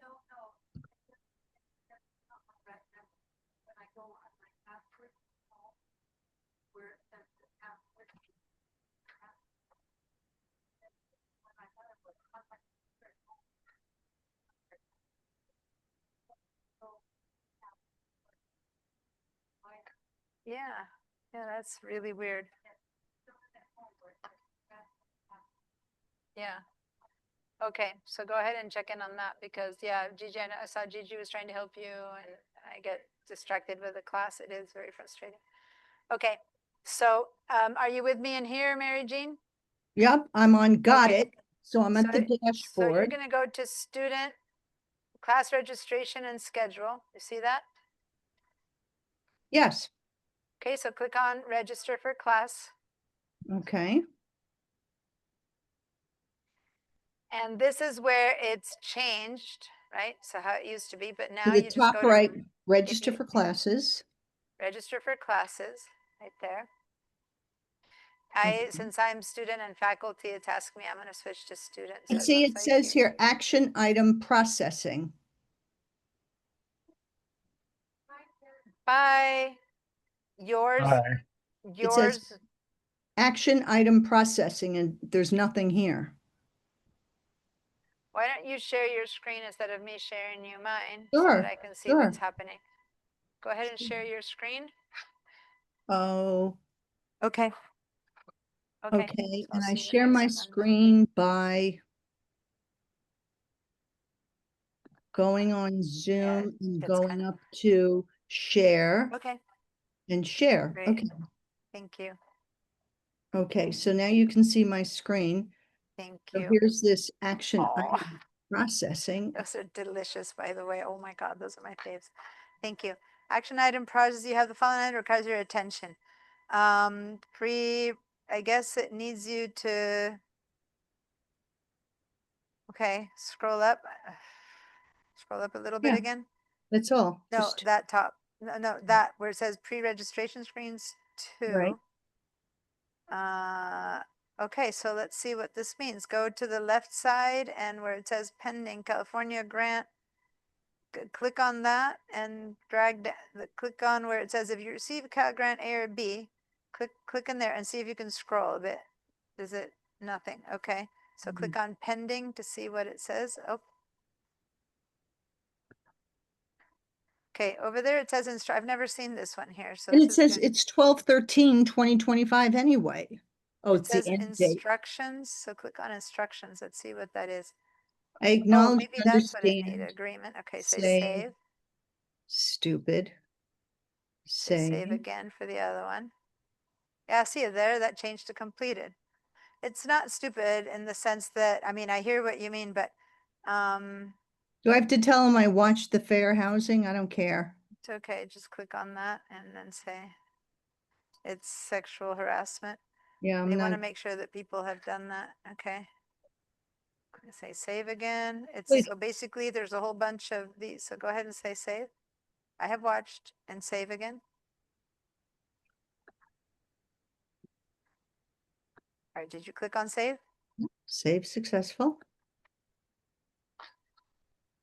Okay, go to keep going down. They all seem completed. Okay. So now at the top, say continue Continue where? over there. Yeah. Continue. Oh, you must have when over here there's a Oh. word continue. You must have like zoom in the way or something. Yep, You need to make the window a bit smaller. there it is. Continue. Okay. Continue. There. Holy Good. So moly. that's once a term. They just need to make, they need to, okay. So now fall 2026, continue. I hadn't seen that page, so thanks for showing it to me. Yeah. Now click on continue. Yeah. And that course right. number is So Four, now if you go up five, here to see, no, that's 17. not course number. That's CRN. Yeah, that's the part that's confusing. Here's where you put the CRN. 4, 5, 7, 8. Add That's to the summary. Yep. And then over here, it's there and it's pending. So now if you're ready to submit, say submit. Yep. There you go. You're in. And Holy since moly. we had 25, it was just those things that you needed to say okay to before they came up as questions and you had to say yes to. Now they're coming up that way, which is that's what I'm Okay. saying. They're making it more confusing. It's once a session, so once you do it once, they won't ask you that again. Okay. Yeah. And Anyway, then November 1, 2, whatever, next November Wednesday, 3rd. not this I will- Wednesday, but next Wednesday. Right. I will be up in Santa Barbara. Oh, ironically, up in Santa Barbara. But somehow I'll still get on my computer so that I can document that I'm there. Okay, that's Okay, great. Thank you so very, thank You're you so much for welcome. the stuff in the beginning. You're welcome. Okay, fine. Bye. Bye all.